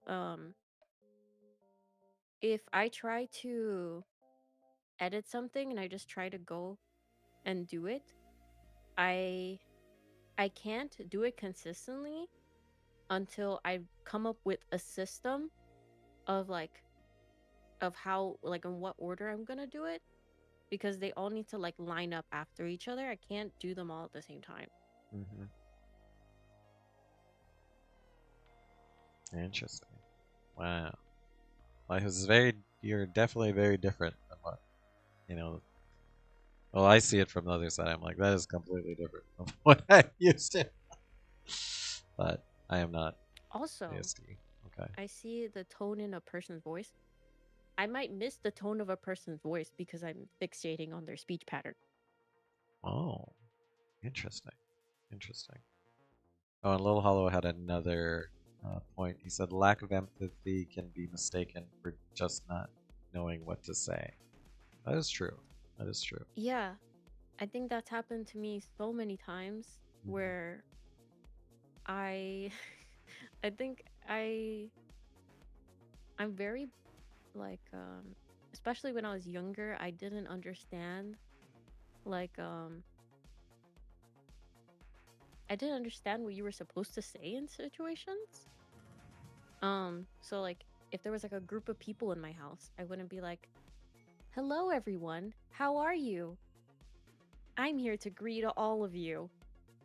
I wouldn't do that. I would just come in, be like, "I have a cat." And And then they'd be walk like, off. "Whoa, whoa, whoa. What are you doing?" And I'm just like, "Do you want to see my cat?" And I think they see it as very jarring, and that's where like I think a lot of like separation tends to happen between like Hmm. neurotypical people and neurodivergent people. Is a neurodivergent person is usually a little bit more accepting of that kind of behavior. Yeah, it'd be just like your grandparents. She's a little weird, but we still love her. Yeah, yeah. No, literally, that is literally what my family did my entire life. They were like, they were like my mom literally would be like in Spanish, she would say like, "Ay, que mona," like what a monkey, Hmm. or she would be like, she would like call me like a clown, because like I would like tap her shoulder and then I do like a dance move, and then I would stop, and then I'd walk away, and she'd be like, "Okay." Nice. Beppo asks if you overlook people's tone when they are talking, do you find it easier to talk in people in chat? Yeah, actually, I never thought about that. Um, I think um I think when it comes to that, I I think that's why I have such an issue with like people making like flirtatious comments and stuff. And I kind of only accept them from women. Oh, okay. Because I trust women more, Hmm. and the tone that I kind of like assume someone is saying something, I always assume that women are saying them more nicely. Cute, cute. True. Uh, Yeah, I well, really like when people use emotes. I yeah, really, that really makes it like it, which easier. is why I made more emotes so that people can use them more often. And I have so many emotes. I added literally every single one of Miko's emotes. I added them to my chat too. Nice. Because I Nice. was like, everyone can be so like expressive with them. And I personally really like sending voice messages and like sending emotes and like gifs and stuff, because I feel like they represent like what I'm saying better. Hmm. Nice. Nice. I agree. That's great. That's great. Emotes are helpful, especially on Twitch, and Miko does have quite the fun collection. I think I have most of them. I think I have most of them, or at least her 7 TV ones. Yeah, Uh, I literally went through and added all of them. yeah, I got like 2 slots left. uh, I also went and added like every single cat one. And speaking of cats, Oh yeah, I added a lot of animal ones too. nice. Speaking of cats, I missed Little Hollow's comment earlier, but if he said if you walked in with the with your cat and said, "Hey, I have a cat," you'd be like, "Show me that cat." uh, Thank you. I just nice. wanted someone to look after my cat. Cause I just like literally that's what I would do every single time. And my sister hated it so much because I would just like she I would have have a like a cat. group of friends over and then I just like walk into the kitchen and be like, "This is Mm, my cat," and they'll be like, "Okay." okay. Cool. Aw, awesome. Okay. Um, I think before we went on the fishing break, I offered up to chat that we'd open it up to um, taking questions from the chat. So while they're typing up their questions, I'll think of a fun question to ask. What's one of your favorite foods to eat? Like one of your comfort foods, one of your go-tos. um, mm, I really like my grandma's food, and she like learned to make it better for me to eat it, even though she still doesn't like making it more simple.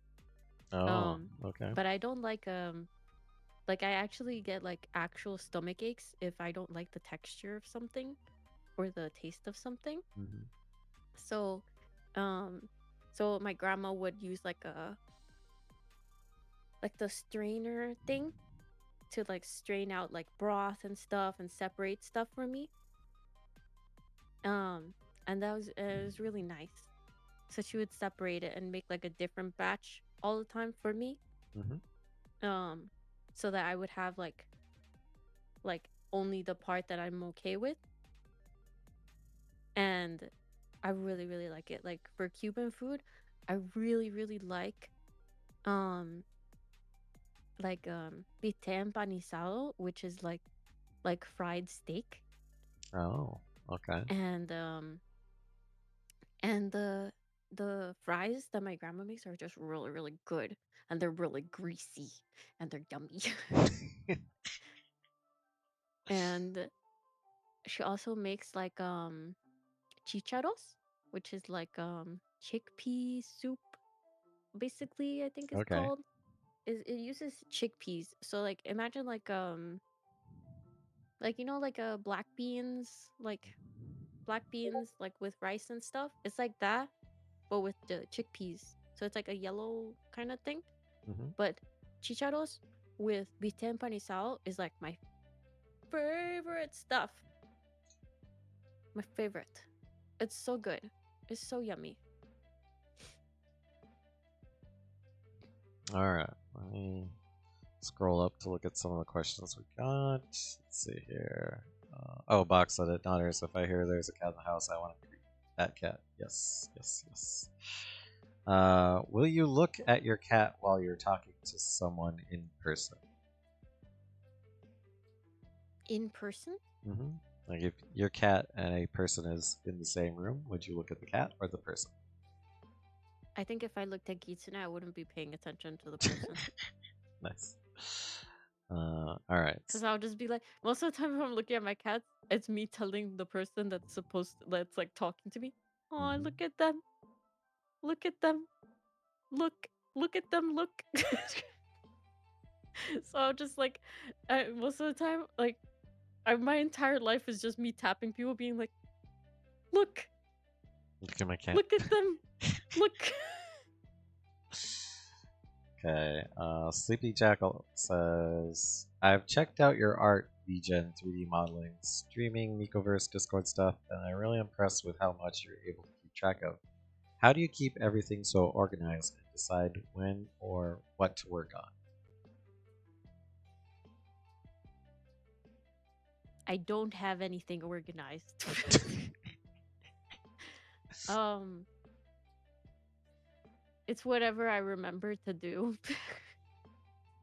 So if like someone messages me and says like, um, oh, I have this thing, and I'll be like, oh yeah. So like I've been really stressed out the past few days actually, and I've been sleeping for like really long periods of time, and I was like, I have nothing to do. But then like yesterday I was like, wait, I literally could just like add more stuff to my 3D room. And I forgot that I was doing that until like 2 days ago. Hmm. But now I'm back doing it again. Nice. Okay. Little Hollow asks, I might have missed it, but what was it like for you getting hugs from your family or strangers? For me, I'm not comfortable with getting hugs from people, even people in my family. Yes. No, Oh, I hate yeah. it too. Oh, and you're I from hate it a too. Cuban family where it's very touchy. It's very bad. It's very, very bad with Cubans. Oh my god, they don't understand. They think you fucking hate them so much because you don't want to touch them. Because, like, Hmm. literally, Cubans greet each other by going, like, mwah, and, like, kissing on the side of the face. Hmm.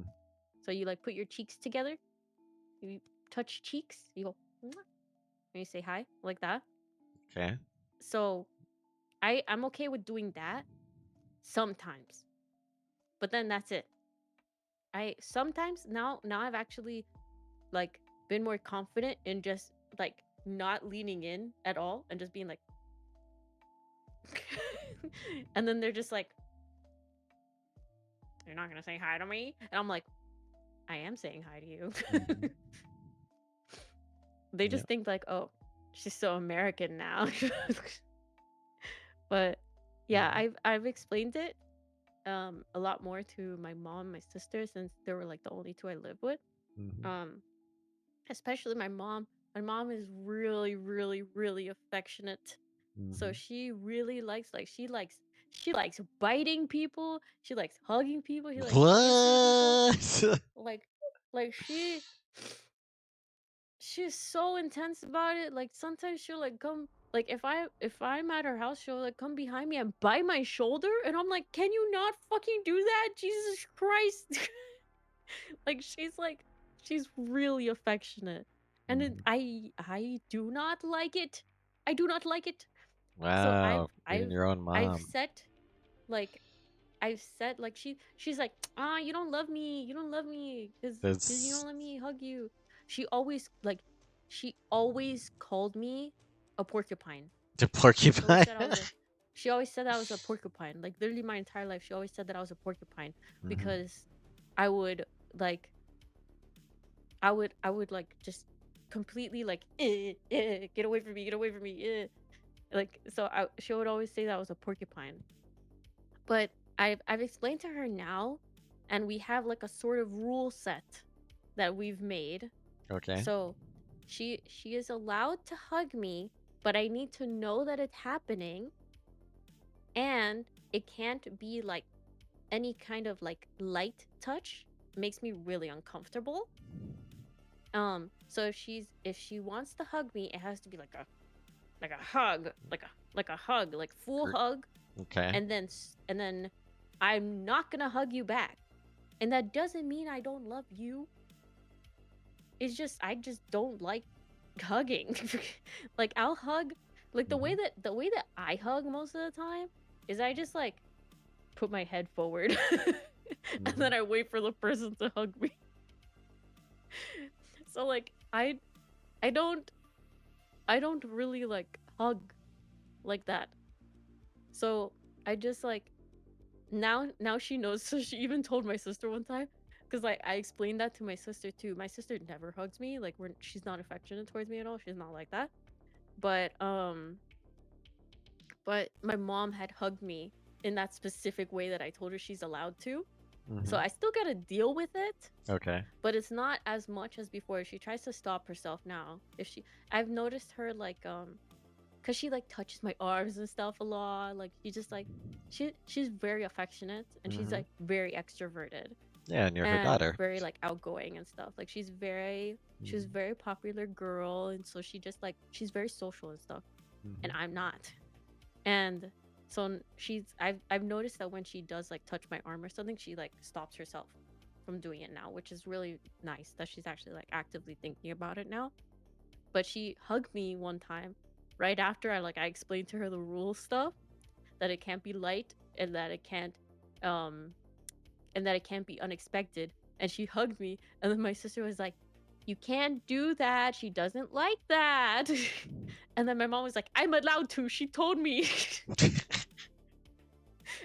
We have Uh, rules. or We that worked she this told me out. that this is okay, okay. Yeah, we made a deal. We made a deal. Um, okay. Um, let's see. I'm gonna combine the question into two. Uh, Splitfire originally asked, "Do you have enough RGB?" And then Beppo said, "Let's see here. Do you like RGB, or is it too much stimulation?" um, I have a lot of RGB things, but I tend to put them on like the pulse, like very like slow pulse Okay. mode. And usually like one or two colors. So like the lights behind me in the scene are just one color. Um, I wanted to do like the light stuff, but it kept crashing my computer every time they were like triggered. So I Mm-hmm. can't have the light stuff uh, happening behind me like triggered by like Twitch stuff. Mm-hmm. Um, and then my keyboard is set to like the breathing thing with pink, and then my computer is set to pink and blue, like going between both of them. Oh, oh, okay. Okay. And then I think Pete made a comment. I think I found some more inspiration, Gato. I won't name names, but Gato, you find all the streamers I feel like I can vibe with mainly as a lurker. think I think he's saying, hearing your story has inspired him. Because Pete also, on his stream, he's talked about, he's had some mental stuff, and I think everybody does, and so it's very comforting that you're sharing your story with us, and I think he appreciates it. I think all the gatos appreciate it. So just want to thank you again for it. So. Um, I am happy that I'm in good enough state for me to actually like speak about it. I mhm. feel like I would have never like actually like spoken about this Mhm. if I never like got the help and like the starting like help, you know? Yeah. Yeah. Okay. Beppo wanted to know, have you done a room reveal of your actual room? I think he means your IRL My apartment is pretty small. room. Okay. Um and I am also really really really messy. Like one of the things that is not talked about enough, and one of the things that I try to like talk about with my buns, and Mhm.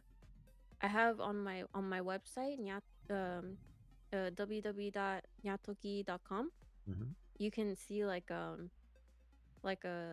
products thing, and that's Mhm. just like stuff that I use, and there's also the lifestyle section of stuff that I use that makes it more accessible for me to take care of myself. um Mm. cuz being someone with just like a mental like issue in general, just anything can make it so hard to take care of yourself. And people make it really difficult to talk about it because like I've seen like for example like extra Emily Mhm. talk about it before, that she like her room was a mess or something, or like like that her towel, she hadn't washed that towel in like a month or something, and everyone in chat is like, ew. But there's probably so many of them. Almost, I feel like because it's a Twitch audience, Yeah. probably 80% at least have done that. Mm-hmm. But so many people are like, "Oh, you didn't shower today? Ew, you're supposed to shower every single day." And I want to make it so that people feel comfortable actually talking about like that kind of stuff They and not trolling. feeling embarrassed Mm-hmm. about it. So like one of the things, for example, that I have like on the list is like a scrub thing that I use. So like it takes off it takes off more dead skin when you like shower and stuff. Um there's also the the whiteboard thing so you can write down stuff. Um if you have it like right in front of you, and since it's like just like a whiteboard thing, it's really easy to like erase stuff quickly and write it down and stuff. So like I'll just write down like general stuff. So like Mm-hmm. remove light, fix fox, like just stuff that I would understand. Um, but So, it helps when I like look over to like be like, oh yeah, I was doing that. Um, I have like the brush that I use because I have had to go to the hair salon to get my hair like untangled from like depression hair. oh, And okay. I don't want anybody to feel like they have to keep dealing with that and not Mm-hmm. get help just because it's too embarrassing. I want people to be feel like they're not the only ones that that happens to. Like if you have trouble brushing your teeth, there's another thing I have on my list that is like it's like a portable toothbrush thing that Mm-hmm. comes with like a little toothpaste thing like on the little brush thing. They're called wisps. Um and you can just have those on your desk. So if you're having a really hard time like getting yourself, you can have it even next to your bed. If you're having a hard time like getting yourself to like get up to brush your teeth or something, just have those next to you maybe so that you can like brush your teeth, you know? At Mm-hmm. least like to like clean up a little bit, you know? Because Mm-hmm. it's really hard to take care of yourself and people make it like such an embarrassing thing to talk about. Like I'm really bad at drinking water. What Mm-hmm. I've done now is that I've been getting the liquid death waters, and just like it being like a can has made it so I drink a lot more water. Yeah, that's awesome. That's awesome. And just also like one of the reasons why my like room is so messy is cuz I keep everything that I need to use really close to me. Mm-hmm. So like let me just look around.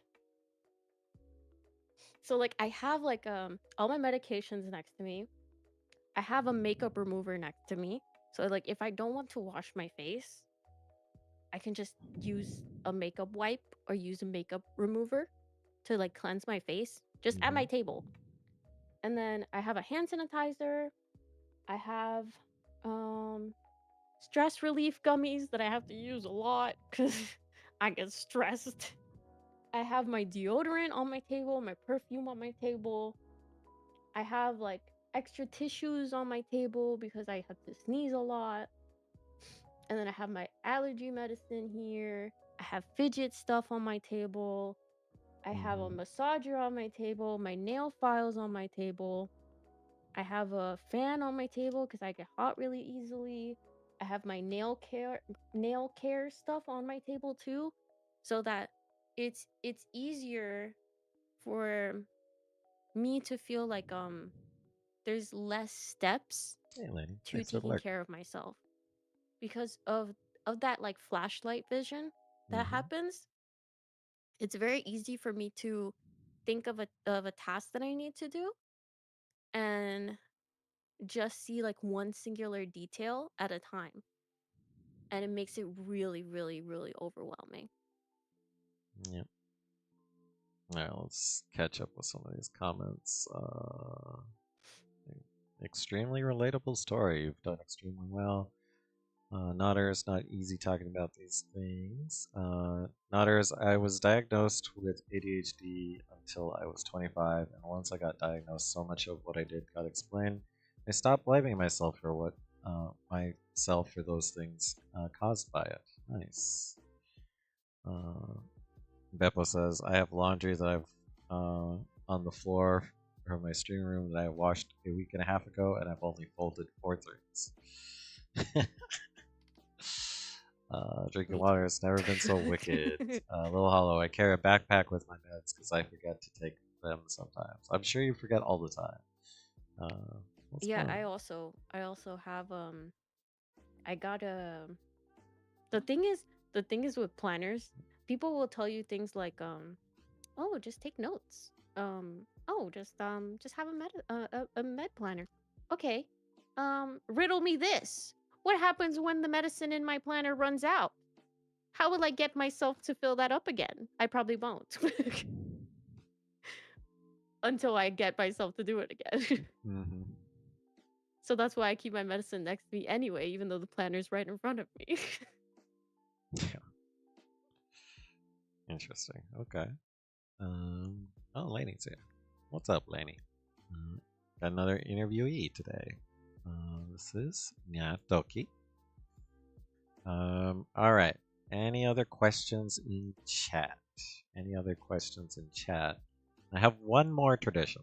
One more tradition while they type up if they have any additional questions. Like you, I feel like you put yourself out there. You let us ask a lot of questions. I feel like it's only right that I try to reciprocate.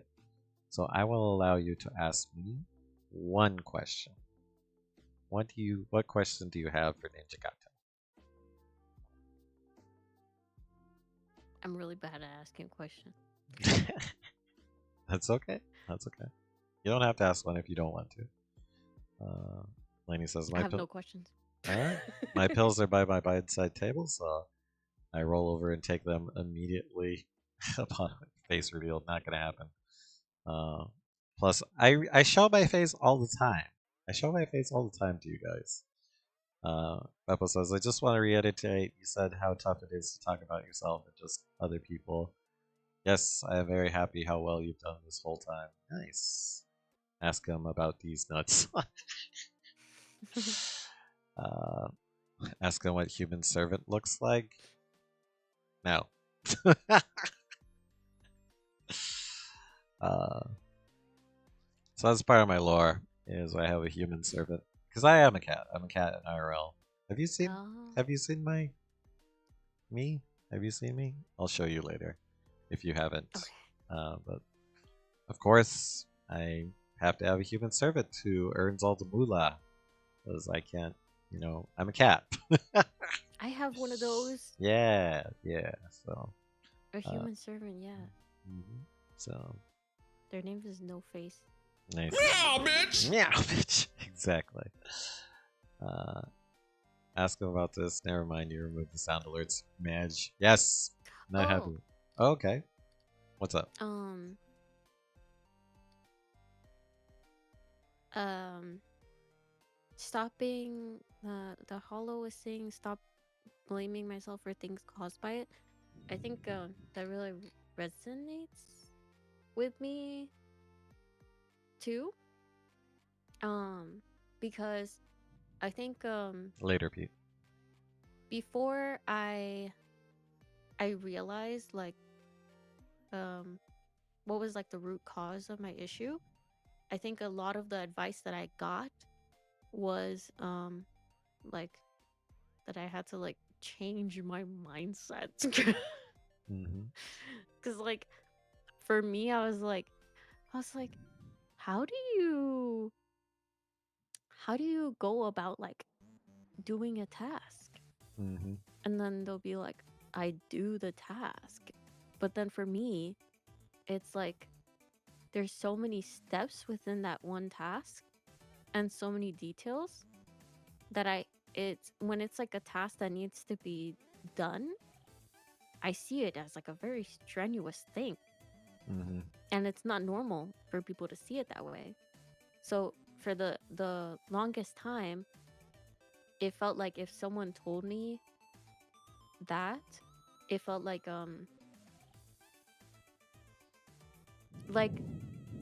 I had a lot of issues with people like just saying that I was being dramatic. Um and when you start to believe it, it's like your support system of just accepting how you are falls apart, and it also makes you fall apart. So it's like it's like people think that they're helping by being like, "Oh, you just Mm-hmm. have to exercise. You just have to change your mindset." Thank you for But the sub, Java. if you make someone, if you keep saying that to someone and you keep making them feel like that's the only thing that is wrong and that is the only thing that they need to change, and they cannot do that because they actually have something wrong with them, it's gonna feel like you're like pulling the rug out from under them. Because in my head, I built up a support system and telling myself, hey, it's okay that you can't do this because your brain works differently. But then if someone convinces me, your brain doesn't work differently, you're just not able to do it, Mm-hmm. then it makes everything worse. Like, it's like I've explained it before. It's like if a stove is turned on and it's hot and someone tells you to put your hand on it. You can put your hand on it. You can. 100% you can do that. It's not impossible to do that, but you won't. Oh, And that's yeah. what it feels like a lot of the time when you're faced with a task. When, like, for someone that has a similar brain to me, Yep.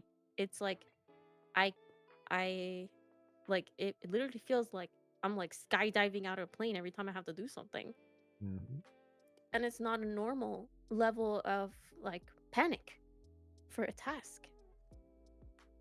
But a normal person doesn't see it that way because for them the task is just one singular task. So it's very easy for them to do that. Um but like for me it's like I can't put my hand on the stove. I can't do that. Or like how you can like bite your finger off if you wanted to, but you just can't. That's the way that my brain works. I just can't. I just can't get myself to do it. Mm-hmm. And then people are like, oh, but you have to stop with that mindset of you can't, you can't. Sometimes it's okay that you can't, because the more that you try to deny that you can't, the more you're gonna psychologically distress yourself, and then you're gonna end up needing more help. If you just allow people to help you and ignore that kind of like those kinds of comments when they're not the case at all, then you will get better over time. It's like if you're in a more positive environment rather than someone telling you that you just have to you just have to do it. Mm-hmm. Yep. Lena says, I call it decision paralysis. I don't know where or how to get myself to begin just to do it, or I'll start something completely unnecessarily, but Mm, ironically way harder instead of doing the simple task. True. yeah. I Yeah. the I have like the PDA type um like autism, and so it's like a pathological demand avoidance. So it's like I have like like this like thing in my head that just needs control over what I'm doing constantly all the time. And even if it's like, so let's say I'm like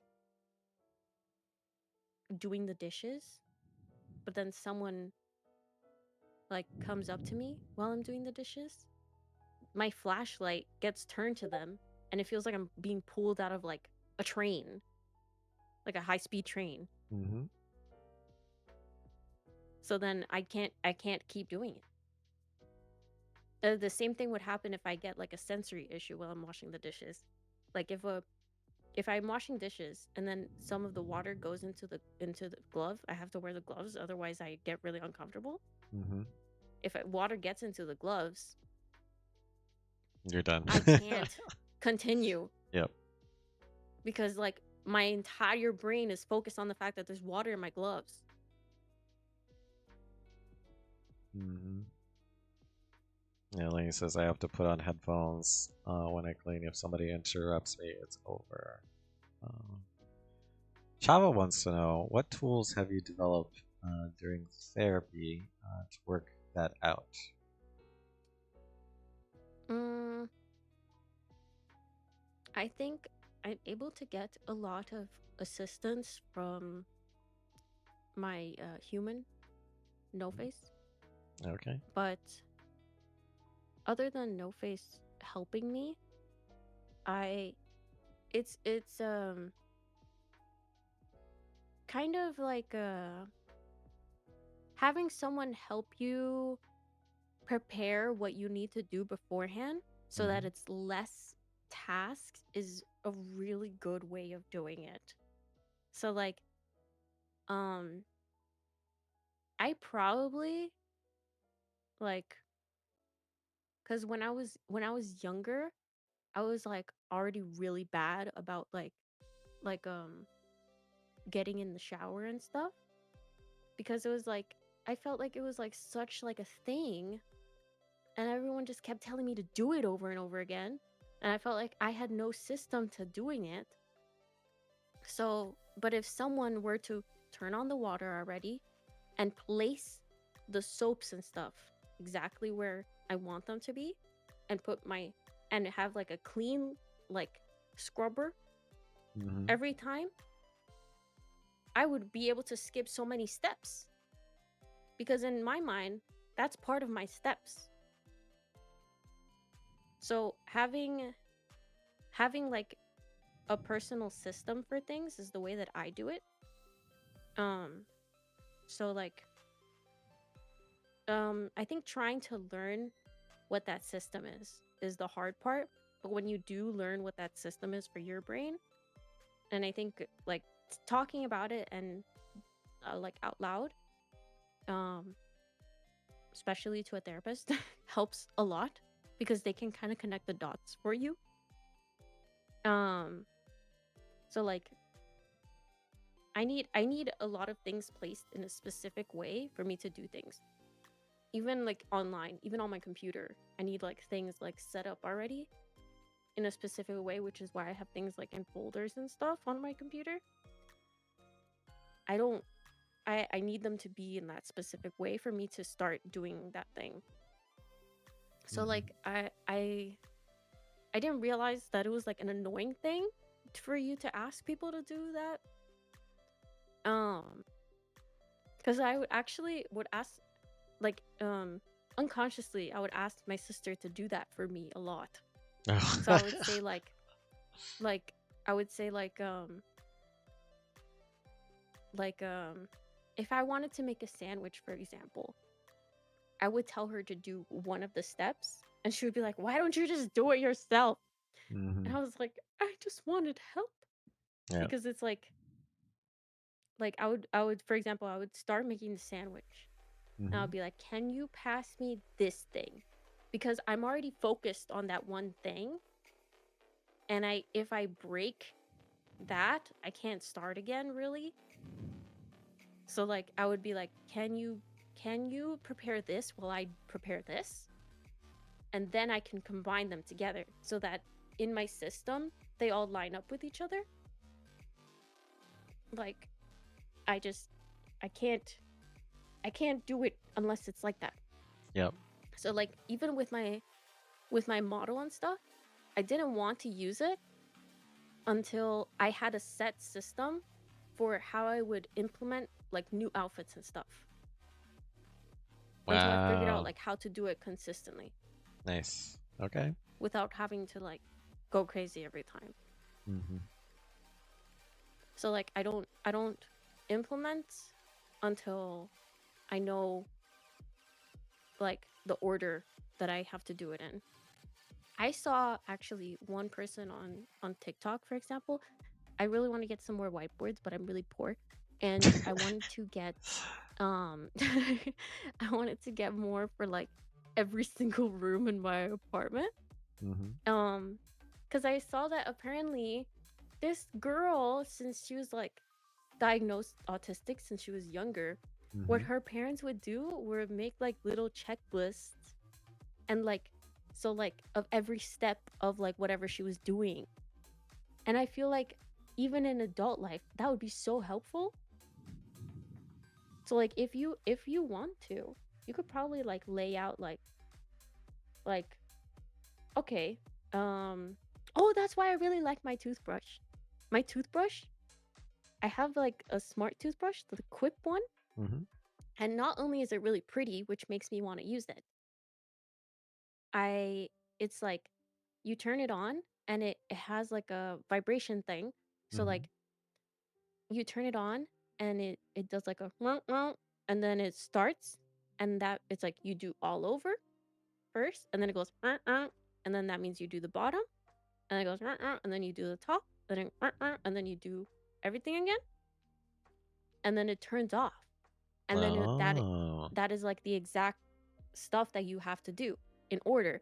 So sounds very having handy. that is really really helpful for my brain because I don't have to like think about the specific steps of brushing my teeth because it's already telling me like what to do.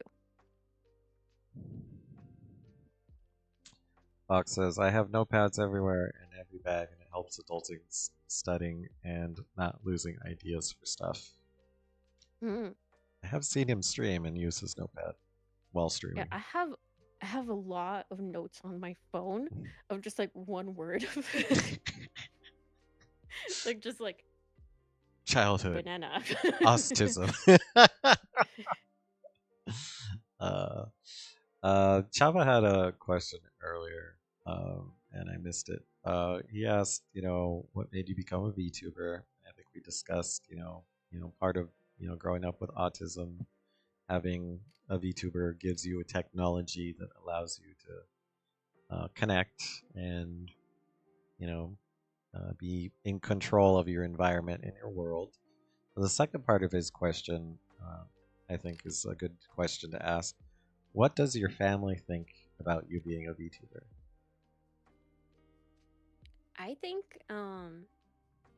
I don't really have that big of a family, of a Mm-hmm. close family at least.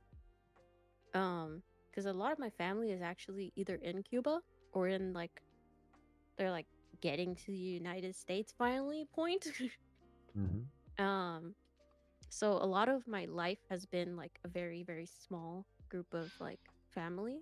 So it's been like maybe like a few cousins and then like my grandparents on my mom's side and my mom and my sister.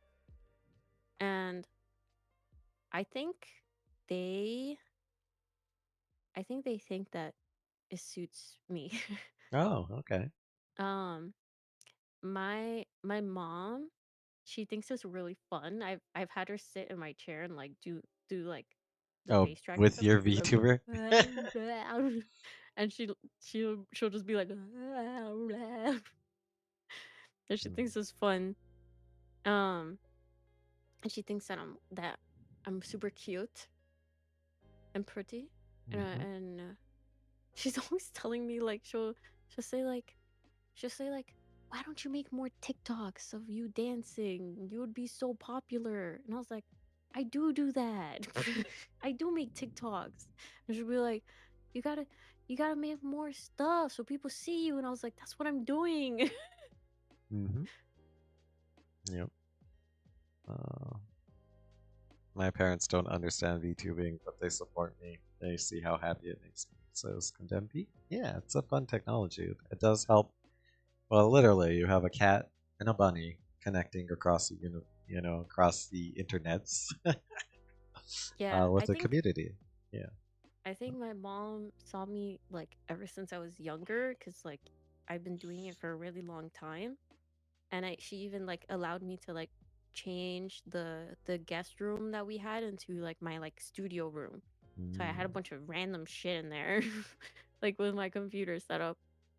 And that's what like allowed me to like originally have like an actual like stream setup and stuff. So she just kind of like let me do that, you know? mhm. All right. Unfortunately, we have to go into another ad break uh, and catch up with ads so people don't get pre-rolls. So let's take a short fishing break. Push play on this. Awesome sauce. How are you? Welcome back. Welcome back. Uh, I am a ninja cat. I do have the ability to shift into a humanoid form, and I am currently in a humanoid form. Alright, let me move the lurk bait off to the side. There we are. And we'll continue. Well, I like it. You like the cat dude on the right? Yep. I'm over here, and I am interviewing this bunny. This bunny is Nyatoki here on Twitch. Um, awesome. Okay. Any other questions? Any other questions for this bunny before we say bye to YouTube and then we look at some cool stuff together?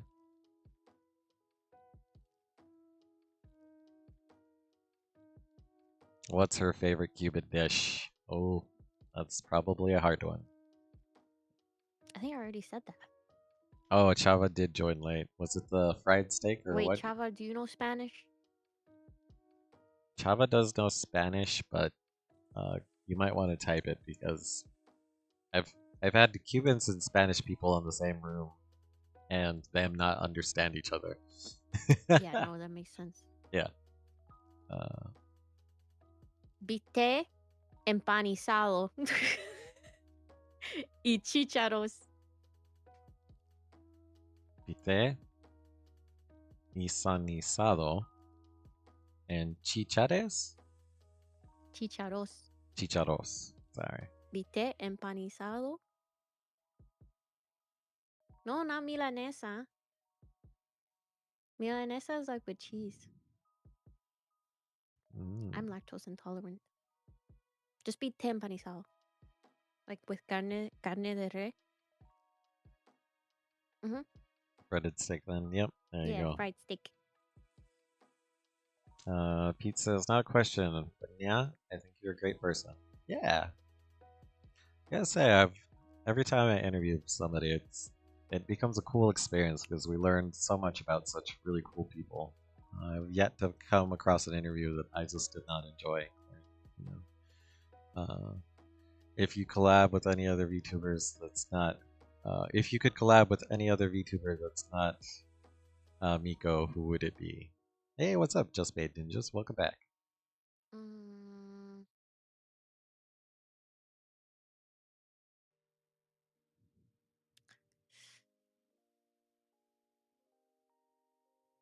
I had a collab um